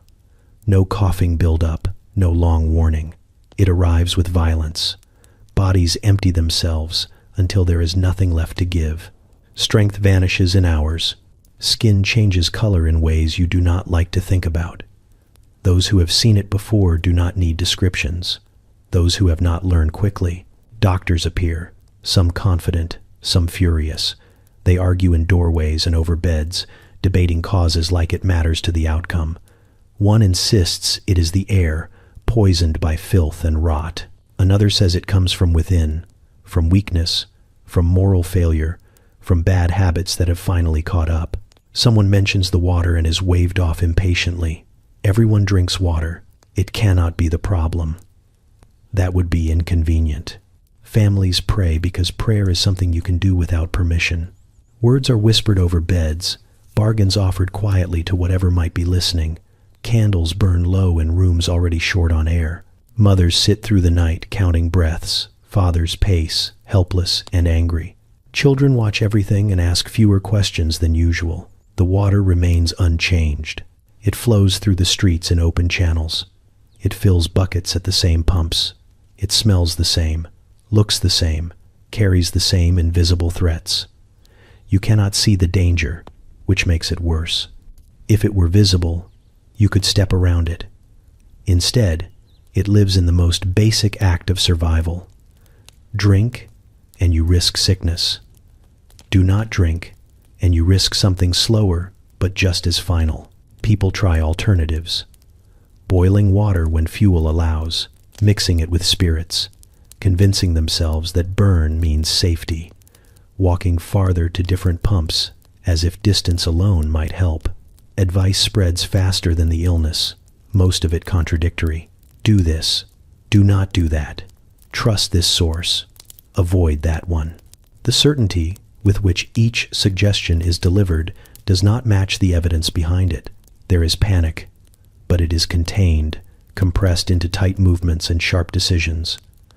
No one runs screaming through the streets. There is work to be done, even now. Especially now. Mills do not close for sickness. Rent does not pause. The city continues to demand participation, even as bodies fail. You hear carts at night more often now. Quiet ones, covered ones. They move through streets without ceremony, collecting what the illness leaves behind. Neighbors look away, not out of indifference but necessity. If you look too closely, you start counting possibilities. Humor becomes brittle during cholera season, but it does not disappear. Someone says at least the illness saves on funeral expenses by working quickly. Someone else replies that speed has never been a kindness. The laughter that follows is short and sharp, then gone. Doctors continue arguing. Committees form. Pamphlets appear with instructions that assume resources no one has. Clean water is recommended to people who have never known what that means. Clean living is suggested by men who do not live here. The disconnect is almost impressive. You watch households empty and refill. A bed vacated one day is occupied again the next, not always by the same person. Life rearranges itself with ruthless efficiency. Grief is real, but it is managed, folded into routine because there is no alternative. Eventually, the spike slows. Not because the problem is solved, but because it has taken what it can for now. The city exhales cautiously. People return to pumps with less hesitation. Conversations resume. Doctors claim partial victories. The water remains exactly as it was. You know it will happen again. Everyone does. Cholera season does not end. It simply waits. You learn quickly that death here is handled the way everything else is, with organization and very little ceremony. It arrives. It is acknowledged. And then it is filed into the narrow space allowed for it before the day continues. There is no confusion about the process. Everyone knows what comes next, because everyone has seen it often enough. When someone dies, the room grows quiet for a moment, not in shock but in recognition. A body is washed if there is water to spare. Eyes are closed, hands are folded or not, depending on time and inclination. Someone fetches the necessary papers, because absence must be documented properly. Without documentation, death becomes inconvenient. Funerals are brief affairs, scheduled tightly between shifts and obligations. People gather because they should, not because they can afford the time. Words are spoken quickly, prayers shortened, silence is trimmed down to what feels acceptable. There is comfort in familiarity. The rituals do not surprise anyone. They do not need to. You notice how efficiently grief is contained. Faces remain composed in public, voices steady. Tears are reserved for later, for corners, for nights when there is finally nothing else demanding attention. Crying openly would invite questions, and questions take time. Time is not generous. The procession moves through streets that do not pause to notice it. Carts rattle past. Children run ahead and are gently pulled back. Someone tips their hat briefly, then keeps walking. Death does not stop traffic here. It fits around it. Burials happen quickly. Space is limited, and the ground is already crowded. Markers are simple, if they exist at all. Names blur together over time, worn down by weather and soot. You realize that remembering here is often an internal act, carried quietly rather than displayed. Afterward, people return to work, sometimes immediately. Sometimes the next morning, the bell does not wait. Rent does not adjust. Hunger does not soften out of respect. Life resumes because it has to, and because pausing too long would create new problems to manage. There is a strange professionalism to it all. Loss is processed, not denied, but streamlined. Families redistribute responsibilities with little discussion. Someone takes over a shift. Someone else watches the children. The system absorbs the absence the way the factory absorbs injury, closing ranks, maintaining output. You see how this shapes people. They become careful with attachment, not distant, but realistic. Love is expressed through practicality. Food saved, blankets shared, work covered. These gestures carry more weight than speeches ever could. Humor survives even here, though it arrives cautiously. Someone mutters that at least the deceased no longer has to deal with the water. Someone else replies that escaping the city entirely is impressive. The smiles that follow are thin but sincere. Laughter does not diminish grief. It makes it portable. You notice that no one asks for meaning. Questions about why feel irrelevant when outcomes are so consistent. People focus instead on what remains. Who is still here? What still needs doing? How to get through the week with one less set of hands. Children absorb this atmosphere without commentary. They attend funerals quietly, stand when told, sit when told, and return to play afterward with surprising speed. It is not that they do not care. It is that they have learned early that sadness does not cancel routine. At night, grief finally stretches out. It takes up more space when it is alone. People lie awake replaying conversations, gestures, last moments. These thoughts are kept private because sharing them would require energy and vulnerability that the day does not allow. Morning comes anyway. You understand that this efficiency is not coldness. It is adaptation. When death is frequent, it must be integrated rather than treated as an exception. Otherwise, nothing would function.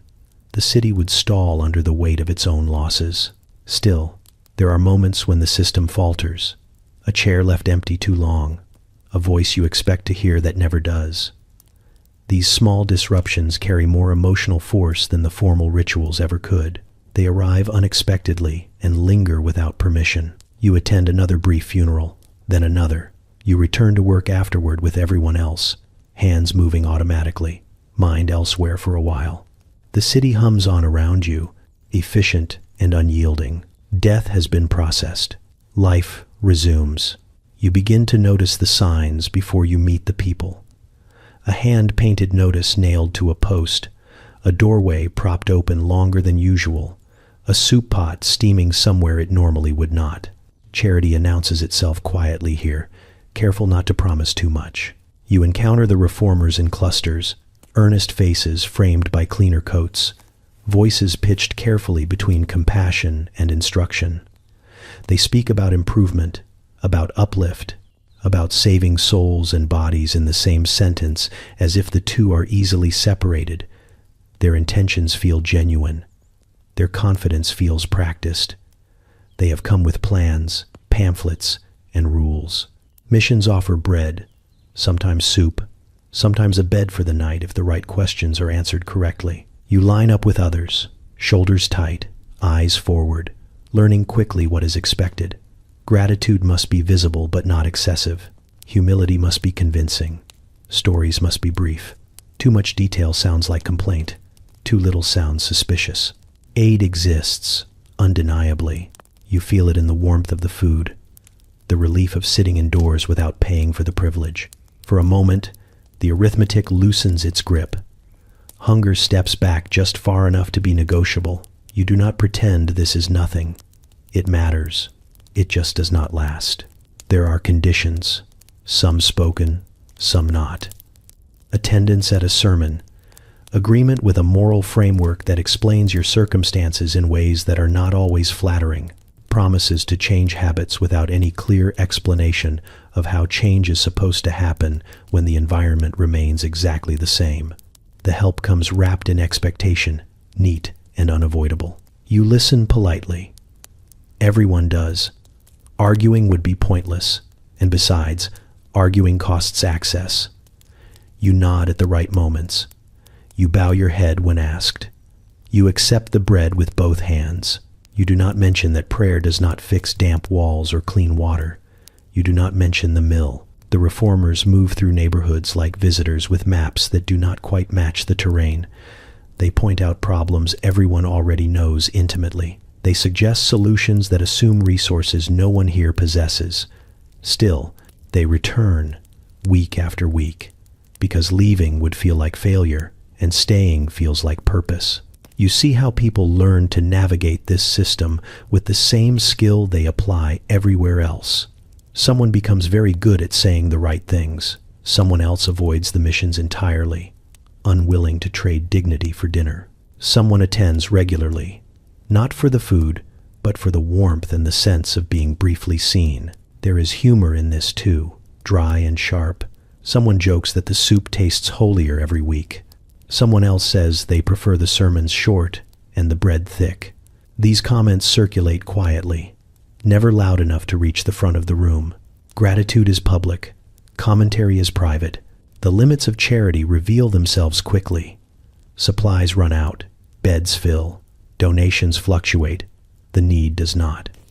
When the pot empties, the line disperses without drama. People understand scarcity. They live inside it. Disappointment is folded away and carried elsewhere. You notice how reformers speak often of deserving and undeserving without quite realizing it.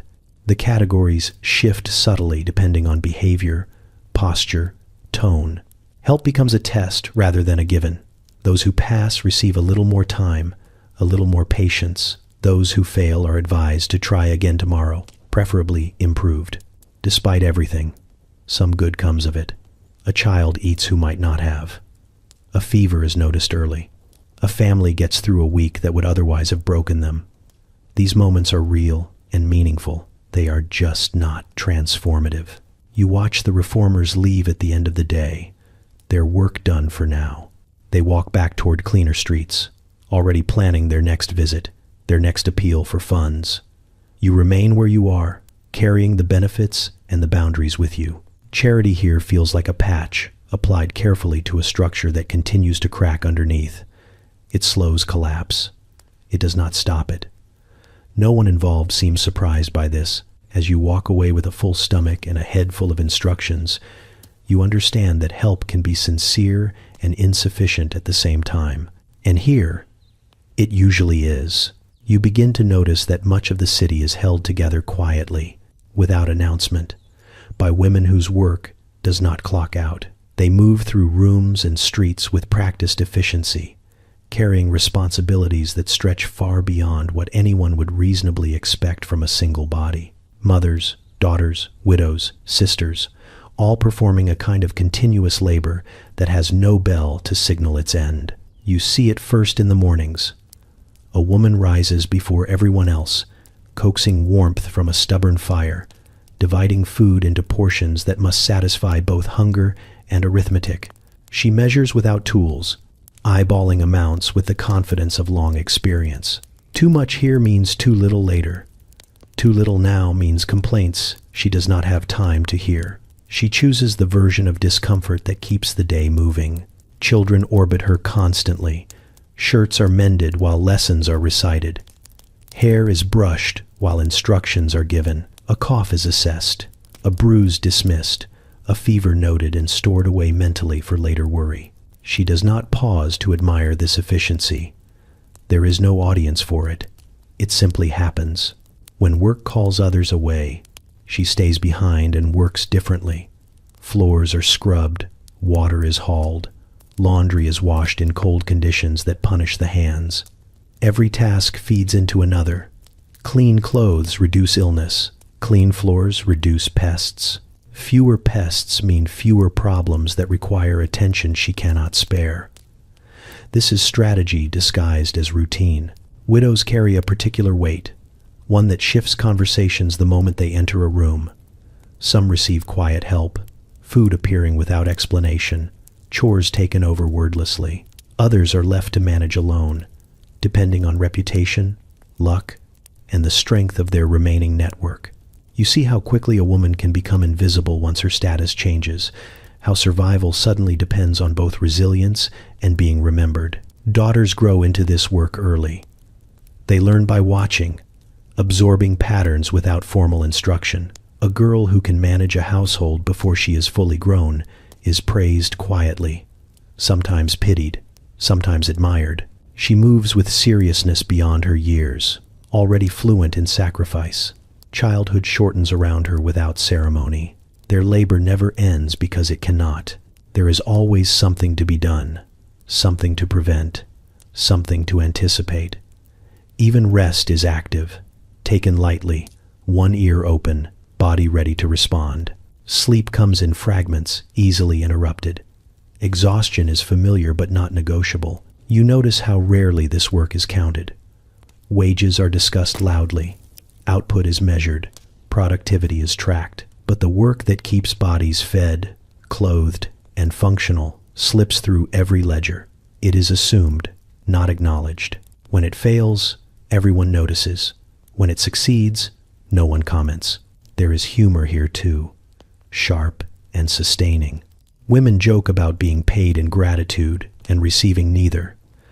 They laugh about the miracle of making a meal from almost nothing. These jokes travel quickly, shared between tasks, fueling camaraderie that functions like a second spine. In moments of crisis, it is often women who respond first. A neighbor falls ill, and someone appears with water and advice. A child wanders off, and someone notices before panic sets in. Information moves through these networks faster than any official channel. Warnings are passed quietly. Solutions are improvised. You watch a woman calculate expenses with coins spread thin on a table, her expression calm, focused. She does the math, adjusts, and does it again, finding ways to stretch what refuses to stretch. When she looks up, she smiles briefly, already shifting to the next task.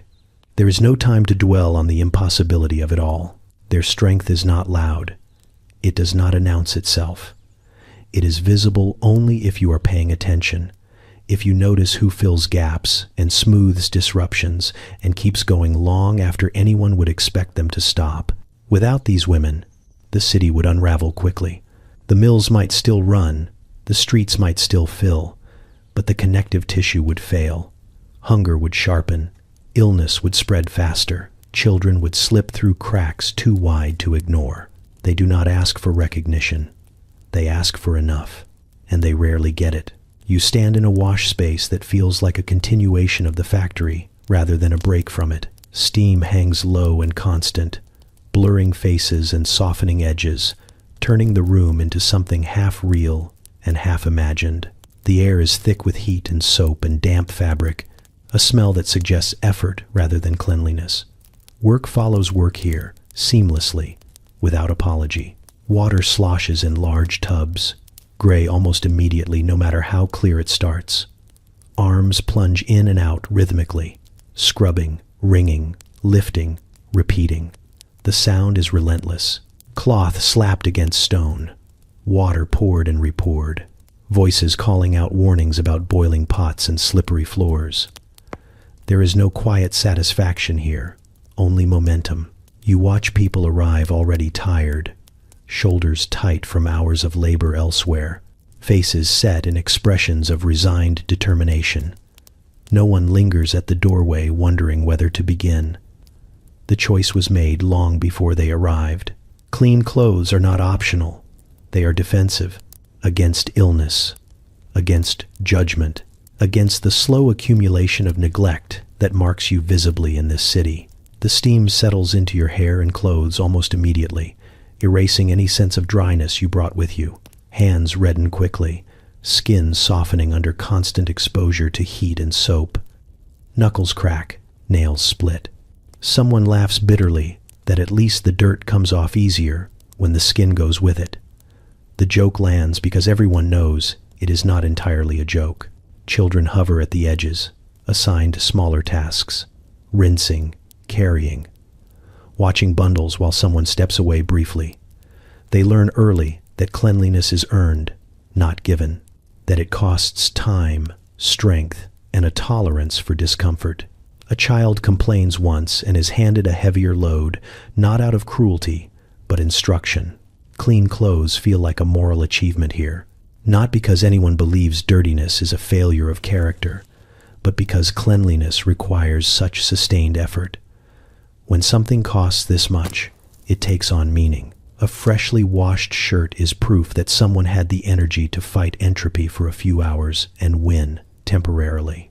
You notice how people assess each other quietly, not with cruelty, but awareness. Who managed to wash this week? Who did not? Who smells faintly of soap, and who carries the sourness of damp fabric that never fully dried? These observations are not judgments so much as data, information folded into how people understand each other's circumstances. The work is communal but not cooperative in the way you might expect. Everyone focuses on their own pile, their own problem. Help is offered sparingly and specifically. A grip adjusted, a warning shouted, a pot moved before it spills. There is no room for inefficiency disguised as kindness. Steam fogs the windows completely, cutting the room off from the outside world. For a while, nothing exists beyond water, fabric, and aching arms. The repetition becomes hypnotic. Scrub, rinse, wring, repeat. Thoughts quiet not because things are peaceful, but because they are occupied. There is humor here too, rough and immediate. Someone complains that the clothes will be dirty again before they are dry. Someone else replies that at least the dirt will be fresh. Laughter bursts out unexpectedly, sharp and loud, then fades back into the sound of water. These moments feel important, like pressure being released just enough to keep everything from breaking. When clothes are finally hung, they drip steadily, forming small rivers along the floor. Lines sag under the weight, fabric heavy with water and effort. Drying is uncertain. Dampness lingers, especially in this city, but clean enough is still a victory. You accept imperfection readily when perfection was never on offer. As people gather their bundles to leave, they look marginally lighter, not rested, but accomplished. They carry the weight of wet clothes back into streets that will do their best to undo the work. Smoke will settle, dust will cling, life will happen. Still, for a moment, something has been pushed back. You step out of the steam knowing you will be back, because survival here is not just about enduring work, but about preparing to endure it again, clean enough to pass, strong enough to continue. You catch it by accident, the sound slipping through the noise like it does not belong there. Laughter, sharp and unguarded, bouncing off brick and stone before the city can flatten it. You turn a corner and see children clustered in a scrap of open space that barely qualifies as a yard, their faces lit with something fleeting and bright. Play happens here in stolen minutes, between shifts, between errands, between being needed. A game forms quickly with whatever is available. A rag ball kicked across uneven ground, a stick turned into a sword, then a baton, then something imaginary that does not require explanation. Rules are invented on the spot and discarded just as fast. The point is not fairness. The point is movement. Their laughter comes in bursts, loud and reckless, as if they know it might be confiscated at any moment. Someone dares someone else to jump a puddle that smells faintly wrong. A girl wins, lands cleanly, throws her arms up in triumph. Applause erupts, exaggerated and joyful, then stops abruptly when a voice calls a name from a doorway. One child freezes mid-step, then shrugs and keeps playing anyway, pushing the limit just a little. Another checks the street instinctively, already calculating how much time is left. Play here is not timeless. It is measured. You notice how quickly they adapt. A game dissolves the moment danger approaches, laughter snapping off like a switch. A cart rolls past and the children scatter without panic, pressing themselves against walls, then reassembling once it clears. Someone trips and scrapes a knee, winces, then laughs it off because crying would slow everything down. Their clothes are worn, patched, mismatched, but when they move, none of that matters. Bodies become light briefly, agile in ways adults no longer are. They run hard and stop suddenly, breathing fast, grinning at nothing in particular. Sweat mixes with grime, and no one cares. There is humor here that feels different from the factory jokes. It is louder, sillier, less careful. Someone pretends to be a foreman and orders everyone to work harder, prompting exaggerated groans and mock rebellion. The parody lasts seconds before reality threatens to intrude. But those seconds matter. You see how play teaches them things without intending to. Balance, negotiation, how to fall without injury, how to watch everything at once. They argue briefly over rules, then compromise quickly because time is short and grudges are inefficient. They have already learned what adults take years to accept. A woman leans out of a window and calls down, her voice firm but not angry. A child groans dramatically, earning laughter from the others, then bolts toward the building, disappearing inside. The game adjusts without ceremony, roles reassigned, momentum preserved. You realize that these moments are not planned. They happen when exhaustion loosens its grip just enough, when schedules align briefly, when supervision lapses for a heartbeat. Play here is opportunistic. It takes advantage of any gap it finds. The city does not encourage this. It tolerates it until it becomes inconvenient. A shout from down the street sends the group scattering again. Someone needs fetching. Someone else is late. Someone has been given an errand that cannot wait. Within moments, the space empties. The laughter fades. The puddle remains. The stick drops to the ground, abandoned mid-story. The yard returns to being just another neglected corner of the city. You stand there for a second, longer than necessary, holding on to the echo. The silence that follows feels heavier than before, like something was briefly lifted and then set down again with extra weight. Later, you see the same children moving through the streets with practiced seriousness, carrying loads, watching younger siblings, slipping back into roles that fit too tightly. If you did not know better, you might not believe they were laughing only an hour ago. Play does not disappear entirely. It retreats. It waits for the next opening. It survives on scraps, just like everything else here. And when it appears, however briefly, it reminds you that the city has not taken everything yet. Night does not bring stillness so much as a change in rhythm. Darkness settles over the slums like a heavy blanket. But beneath it, the city keeps moving, shifting, breathing. Lamps glow weakly through soot-smeared glass, throwing uneven light onto brick and mud and faces that look half-finished in shadow. You realize quickly that night here is not an absence of activity. It is a different arrangement of it. Rooms fill beyond capacity. Bodies sort themselves into whatever space remains, practiced and efficient. Someone claims the bed first because they need to rise earliest. Someone else takes the floor without complaint, wrapping themselves in coats that smell faintly of smoke and damp wool. Children are slotted between adults like pieces in a puzzle, small frames tucked where warmth gathers naturally. Privacy dissolves entirely. Sleep is a communal act. The air grows thicker as doors close and lamps dim. Breath accumulates. Coughs echo softly, answered from other corners of the room like signals exchanged in the dark. Someone snores almost immediately, deep and unapologetic. Someone else lies awake, staring at nothing, counting sounds instead of sheep. Outside, footsteps pass, voices drift, a cart rattles by, reminding you that the world has not paused just because you have. Sleep comes lightly, if it comes at all. You drift in and out, pulled awake by movement, by noise, by the simple awareness of other bodies shifting beside you. An elbow presses into your side. A child mutters in their sleep.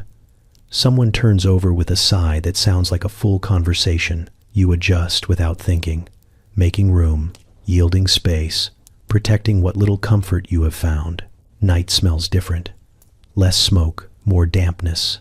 The scent of waste rises as the air cools, creeping in through cracks and under doors. You breathe shallowly without realizing it, instinctively limiting how much of the night you take in. The floor feels colder now, moisture seeping up through stone and earth. Anyone sleeping there curls tighter, chasing warmth inward. There is movement outside, even in the deepest hours. Someone heads to a late shift. Someone returns from one. A door opens quietly, then closes again. Somewhere nearby, an argument flares briefly, sharp voices cutting through the dark before being swallowed by it. No one intervenes. Night disputes burn themselves out quickly or carry on until morning decides what to do with them. You become aware of how vulnerable sleep is here. It is not a full retreat. It is a partial surrender, taken cautiously. One ear remains open. One part of the mind stays alert, ready to wake if something changes. True rest feels indulgent, almost irresponsible. Children adapt fastest. They fall asleep mid-sentence, bodies giving in when they finally can. Their breathing evens out quickly, untroubled by thoughts of tomorrow. For a while, adults take longer. Minds replay the day, the arithmetic, the near misses. Sleep, when it arrives, is thin and easily torn. There is humor even here, murmured before lamps are extinguished. Someone complains about being used as a pillow. Someone else replies that it is better than the floor. A quiet laugh ripples through the room, then fades as exhaustion reasserts itself. These small exchanges feel important, like reminders that the room holds people, not just bodies. Dreams, when they come, are vivid and strange. Machines intrude. Bells ring without stopping. Streets twist endlessly. You wake abruptly, heart racing, then slowly realize where you are, who is beside you, what time it might be. The relief is temporary but real. Outside, rain begins softly, tapping against roofs and pooling in familiar places. The sound is almost soothing until you remember what it will bring by morning. Water moves through the city whether anyone wants it to or not. You listen to it for a while, letting it mask other noises, then drift again. Night passes unevenly. Hours stretch and compress. Eventually, the darkness thins, not because the city rests, but because it is preparing to begin again. Someone stirs. Someone sits up. Someone coughs more deliberately now. You realize that night here is not for restoration. It is for survival between days. You live with fire the way others live with weather. It is always nearby, always possible, never fully discussed. You smell it constantly in coal smoke and lamp oil, in cooking fires and factory furnaces, in the faint scorch that clings to wood that has been heated too often. Flame is useful, necessary, and quietly terrifying. Buildings here are not designed to forgive mistakes.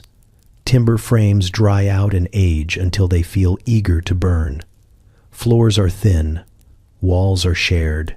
One careless knock, one lamp tipped too far, one spark carried on the wrong draft, and the danger spreads faster than anyone can shout about it. You know this without being told. Everyone does. You notice how people place lamps carefully, always in the same spots, always away from fabric when possible. You see how cooking fires are watched even when exhaustion pulls attention elsewhere. Someone stays awake longer than they should, just to make sure embers die properly. These are not acts of paranoia. They are habits learned from stories no one enjoys repeating. Escape plans exist, but they are never spoken aloud. They live in muscle memory instead. You know which window sticks and which opens easily. You know which door must never be blocked, even temporarily.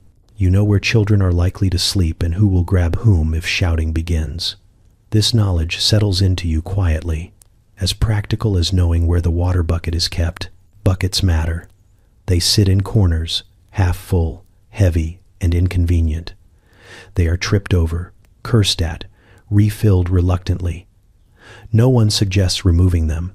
In a fire, water becomes more valuable than furniture, and sometimes more valuable than time. People practice without practicing, lifting buckets occasionally just to remind themselves what they feel like. At night, the fear sharpens. Darkness hides smoke until it is too late. Sleep dulls reactions. Lamps burn longer. You lie awake listening for unfamiliar sounds. A crackle that does not belong. Shouting that does not follow the usual patterns. The smell of burning wood where none should be. You learn to distinguish between ordinary smoke and the kind that demands action. When a fire does start nearby, the city responds with alarming speed. Shouts ripple through streets. Doors fly open. People spill out, carrying whatever they can grab in seconds. Someone bangs on walls. Someone else runs ahead to warn the next building. There is no waiting for confirmation. Delay costs lives. You have seen the aftermath. A blackened shell where a row of houses stood, twisted iron, brick walls exposed like broken teeth, people standing in silence, staring at the absence, counting losses without speaking. Fires do not negotiate. They take what they can reach and move on, leaving the city to sort out what remains. Humor, somehow, survives even this. Someone jokes grimly that at least the rats will need to find new homes. Someone else replies that the fire did what the landlord never would, cleared out the damp. These comments land unevenly, but they land. Laughter here is not about levity, it is about breathing. Children understand the danger instinctively. They are taught what to do without formal lessons. Follow the noise, stay low, do not go back for toys. They repeat these instructions in games, half joking, half serious. Play becomes rehearsal. Fear turns into routine. Factories burn too, sometimes spectacularly. When that happens, the smoke rises thick and dark, visible for miles. Work stops, briefly. Crowds gather at a safe distance, watching a livelihood go up in flames. There is shock, yes, but also calculation. What does this mean for wages, for tomorrow, for rent? Even disaster is processed through necessity. You realize that fire is the one thing that can erase the city faster than disease. It does not wait for weakness. It does not require proximity. It leaps, it spreads, it consumes without preference. The knowledge sits heavy, a constant undercurrent beneath daily life. And yet, flames are lit every night. Lamps are trimmed, fires are stoked. The risk is accepted because the alternative is darkness, cold, hunger. Safety here is not about elimination. It is about management. You lie down knowing exactly how you would move if smoke filled the room, which child you would lift first, which door you would try, which window you would break if you had to. These plans do not frighten you anymore. They comfort you. Because in a city this crowded, survival often depends not on avoiding disaster, but on being ready when it arrives. Winter does not arrive suddenly. It infiltrates. One morning you wake and realize the cold has stopped leaving. It sits in the walls, in the floor, in the air itself, patient and unmoved by daylight. Breath fogs inside rooms now, pale clouds forming with every word, every sigh. You watch your own exhalation like a stranger, proof that warmth is leaking out of you faster than it can be replaced. Coal becomes the center of every conversation without ever being mentioned directly. You feel its absence more than its presence. A small fire burns low and carefully, fed like a fragile animal that might die if you are careless or too generous. Someone decides when to add a lump, weighing the future against the present with a seriousness usually reserved for prayer. The fire is never allowed to roar. Roaring means waste. You wear everything you own. Layers blur together. Wool scratches skin already irritated by damp and smoke. Coats are slept in, sat in, argued over. Someone wraps a scarf around their head indoors and no one comments, because commenting would acknowledge how cold it truly is. Hands ache constantly. Fingers stiffen. Small tasks take longer because joints do not want to cooperate. Damp becomes an enemy you cannot see but always feel. Walls sweat. Floors remain slick and cold. Blankets never quite dry. Shoes squelch softly even days after rain. The cold here is not crisp or clean. It is heavy, wet, and persistent, like the city itself has decided to press closer. Children suffer quietly at first. They grow still, conserving energy, huddling together instinctively. Their cheeks redden, then pale. Coughs deepen. Adults watch closely, measuring fevers with hands and worry. Extra coal is burned for illness, even when it means colder nights later. No one says this aloud. It is understood. Humor adapts to the season. Someone jokes that at least the cold keeps the smell down. Someone else replies that it only freezes it in place for spring. Laughter comes out in short bursts, visible in the air, then disappears. Jokes are told quickly, because standing still is unbearable. Work does not slow. Mills remain warm enough to function, which makes the transition brutal. You leave a freezing room, walk through icy streets, then step into damp heat thick with steam and sweat. Bodies struggle to adjust. Colds become constant companions. Hands crack and bleed. The contrast itself feels like punishment. At night, sleep becomes a negotiation with temperature. Too close to the fire and you risk sparks or smoke. Too far and cold creeps in mercilessly. People arrange themselves like furniture around warmth, rotating positions as if cooking slowly on all sides. No one sleeps deeply. The cold keeps you half awake, alert to discomfort. You learn new economies.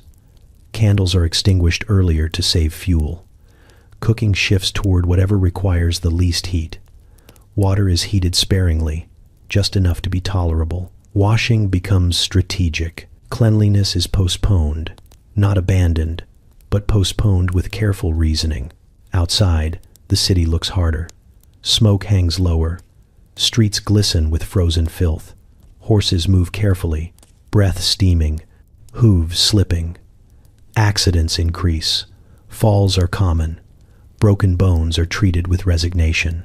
Winter does not create danger. It amplifies what already exists. There is fear of snow, not for beauty, but for what it reveals and what it hides. Snow shows just how uneven the streets are. Snow covers hazards.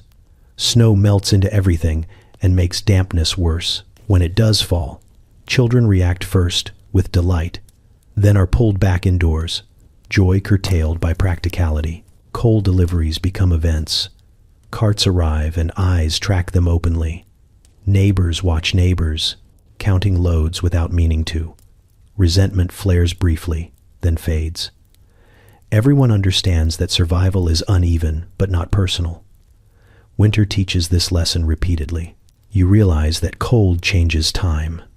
Days feel longer. Nights stretch. Spring becomes an idea more than a promise. You hold on to small signs. A slightly warmer afternoon. Less fogged breath. A fire that lasts longer than expected. Winter does not break the city. It simply tests how much it can endure while continuing exactly as it is. Change enters the city as a whisper first. It slides along walls and through doorways, carried by people who speak quietly and glance around as if the idea itself might be listening.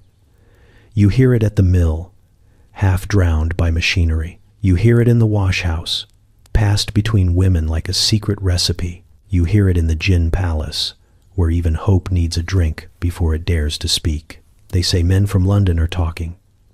They say Parliament is arguing about hours and ages and inspections. They say someone important has finally noticed that children should not be smaller than the machines they serve. The words feel strange in your mouth. Law, reform, protection. They sound like furniture meant for better houses. You learn quickly to treat these rumors carefully. Too much belief invites disappointment. Too little makes you look foolish if it turns out to be true. So you hover somewhere in the middle, listening without committing, nodding without smiling. Experience has trained you well. Inspectors are mentioned most often. Men who might walk into mills unannounced, notebooks in hand, faces pinched with concern. Some say they will measure air and count fingers and ask questions no one wants to answer honestly. Others say they will be shown clean rooms and polite children and then ushered out quickly with thanks and tea. Both versions feel plausible. At work, the talk changes tone depending on who is nearby. When overseers pass, conversations dissolve instantly. When they leave, speculation rushes back in. Someone swears their cousin in another town saw shorter hours introduced. Someone else says that lasted exactly 3 weeks before prophets spoke louder. Laughter follows, sharp and practiced. You notice how hope behaves here. It does not expand, it contracts, it becomes precise. No one dreams of comfort.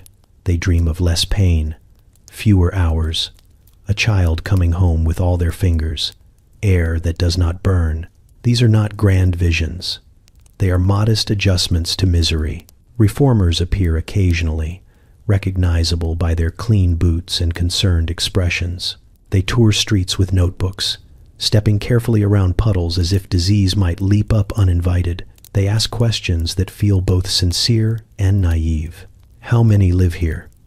How many sleep in this room? How old is that child? You answer when asked, choosing words that sound factual rather than desperate. Some bring pamphlets, some bring prayers, a few bring soup, all bring opinions.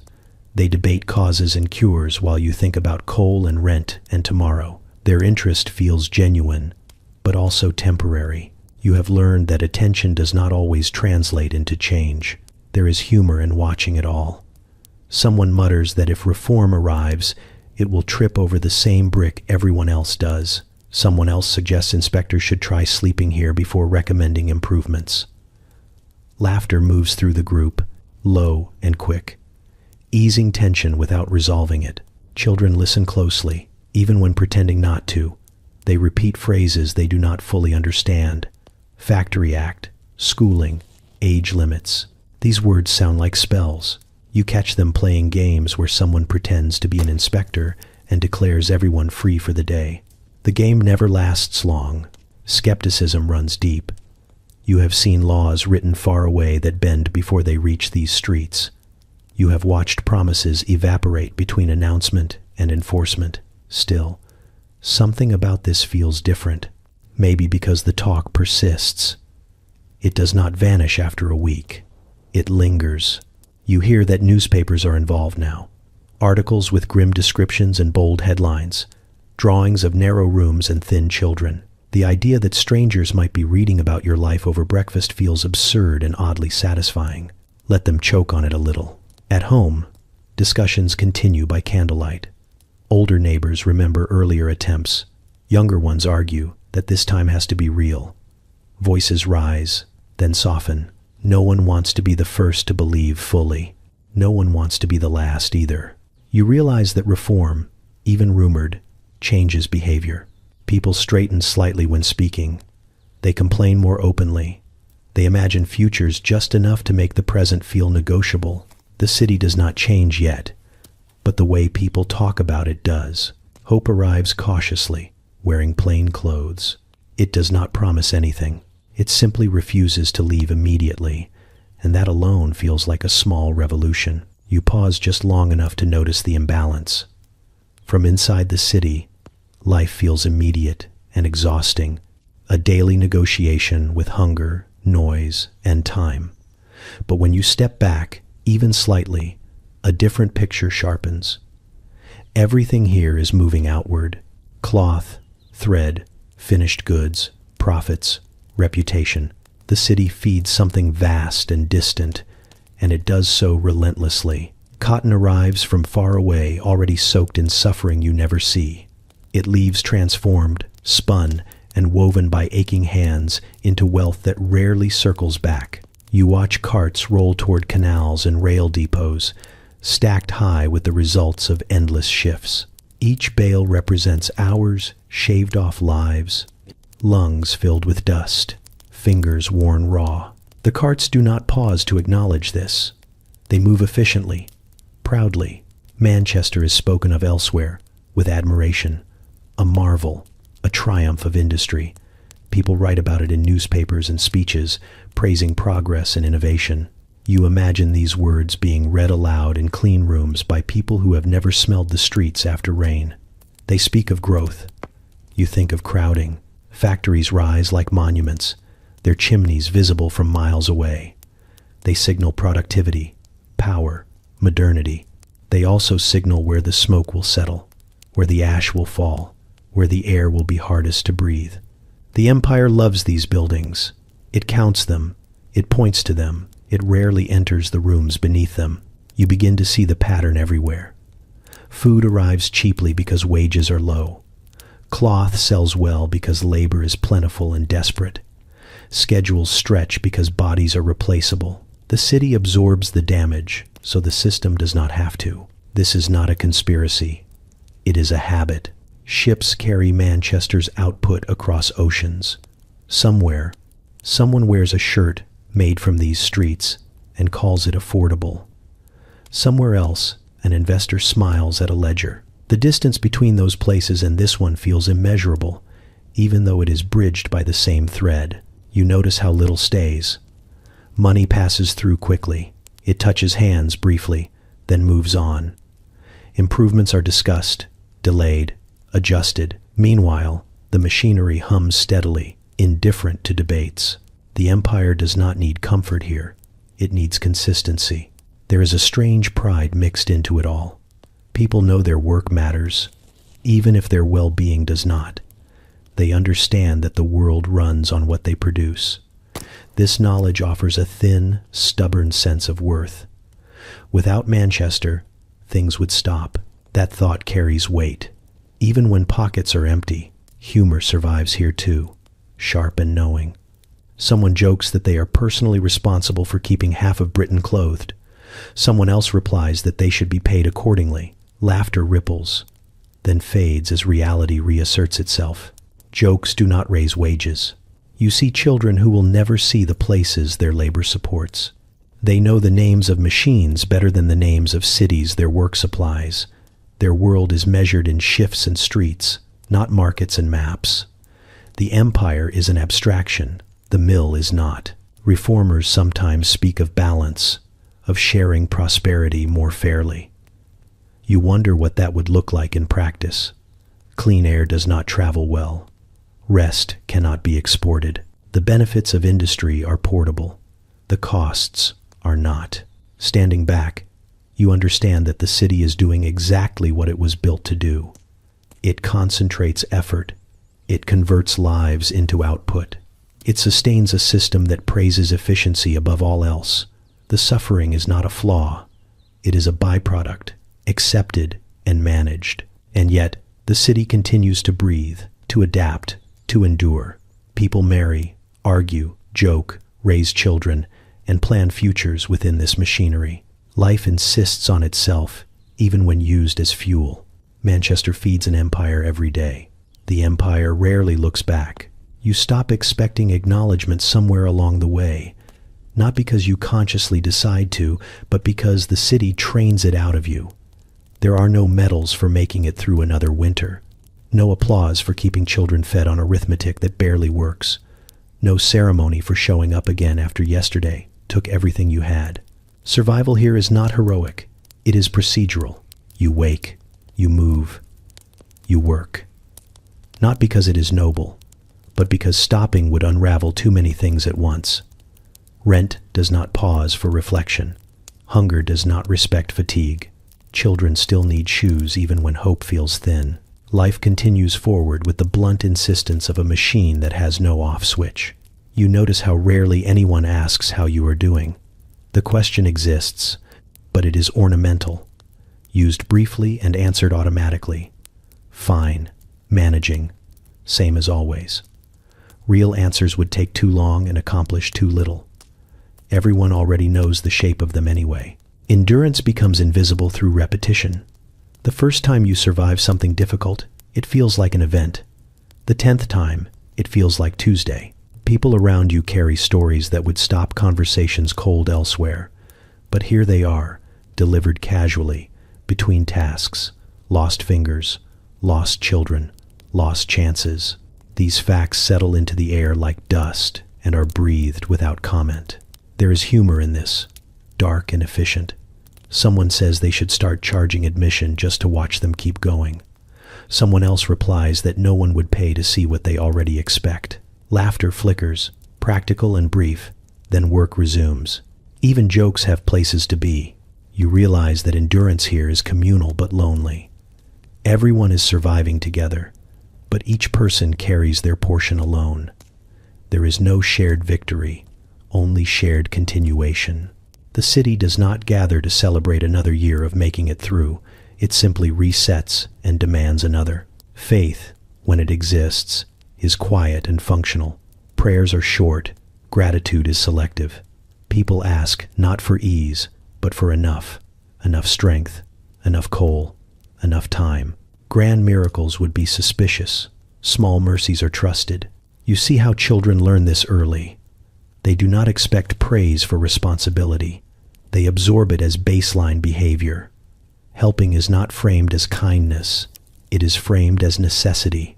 They grow up knowing that effort is expected and rarely remarked upon. Compliments are considered inefficient. Occasionally, someone from outside notices. A reformer, a writer, a visitor with clean hands and startled eyes. They comment on resilience, on spirit, on the strength of the poor. These observations land awkwardly. Strength implies choice. Spirit implies uplift. Neither quite fits. What you are doing is not inspirational. It is required. The city does not clap when a mother stretches a meal. It does not pause when a man works through pain. It does not nod approvingly when a child learns too quickly. These moments pass unmarked, except by those directly involved. Recognition is a luxury item, and yet something persists underneath the fatigue. Not optimism exactly, but stubbornness. A refusal to collapse simply because collapse would be inconvenient for everyone else. You keep going out of habit, out of obligation, out of an instinct older than logic. The city has shaped this instinct carefully. You begin to understand that endurance here is not loud because it cannot afford to be. Loud things attract attention. Attention brings interference. Quiet persistence allows life to continue unadjusted. There is safety in being overlooked. At night, when movement slows and sound softens, you sometimes feel the weight of it all press closer. The effort accumulates. The years stack. There is no finish line in sight, only the next morning assembling itself. You acknowledge the heaviness briefly, then set it aside. Tomorrow will require function, not reflection. No one pins a ribbon on you for this. No one needs to, because in this place, continuing is not celebrated. It is simply how the city remains alive. You leave without ceremony. There is no gate, no moment where the city announces that it has released you. Streets simply widen, smoke thins slightly, and the noise rearranges itself into something less constant. Your feet carry you forward, but part of you hesitates, not out of loyalty, but because the body has learned this geography too well to abandon it cleanly. The air changes first. It stops tasting like coal dust soaked into damp brick. You notice it because your lungs do, pulling deeper than they have in years. As if surprised by the extra space, the absence feels strange, almost suspicious. You half expect the familiar burn to return. Like a joke that has gone on so long you forget it is optional. Sound follows. The machines no longer dictate the rhythm of thought. There is quiet here, or something close enough to it that your mind does not know what to do. You catch yourself listening for bells that never ring, for the layered hum that once told you exactly where you were without looking. Silence feels unfinished. You realize quickly that leaving does not mean shedding. The city has lodged itself in habits. You still walk with urgency. You still measure distances in effort, not miles. When you see a group of children, your eyes flick instinctively to their hands, their posture, their alertness. When you pass a narrow doorway, you note how many people could sleep inside. These calculations continue without permission. Smell is the hardest to shake. A hint of smoke anywhere pulls you backward. Damp stone, sour water, oil on metal. These scents arrive uninvited and fully formed, dragging memories with them. You breathe through them, but they cling, as stubborn as the city ever was. There is relief. Yes. Your shoulders lower gradually, muscles releasing tension they have held for years without comment. You notice how much energy that tension required only after it loosens. Rest feels unfamiliar, like a language you once spoke and abandoned. Even now, part of you expects interruption. You think about the people still there, not constantly, but persistently. They surface in moments of quiet. The woman who counted coal carefully, the child who learned routes instead of games, the man who joked about keeping an empire clothed. These figures are not symbols to you. They are specific, detailed, impossible to summarize. Perspective arrives, but it does not simplify. You see more clearly how the city fits into a larger machine, how suffering was organized and distributed efficiently. Understanding does not lessen the weight of it. If anything, it sharpens it. Knowledge does not offer absolution. You notice how easily others move on.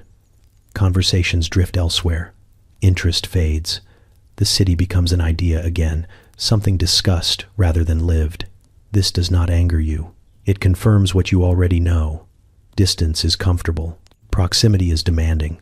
You carry Manchester with you in quieter ways, in how you value warmth, in how you waste nothing without noticing, in how you mistrust easy narratives about progress. When someone praises industry without hesitation, you hear what they are not saying. When they admire prosperity, you wonder where it pooled and where it drained away. There is no clean ending to this journey. Leaving does not resolve anything. It simply relocates you. The city continues without you, adapting as it always has, absorbing new bodies, new reforms, new stories. Your absence barely registers, and that too feels appropriate. Sometimes, late at night, you notice the echo, a phantom vibration, like machinery heard through walls that are no longer there. It fades eventually, but not entirely. The city has rewired how you notice the world. You understand now that places do not stay behind. They travel quietly, embedded in breath and memory, shaping how you stand, how you listen, how you understand what survival really costs. You walk on, and the city walks with you.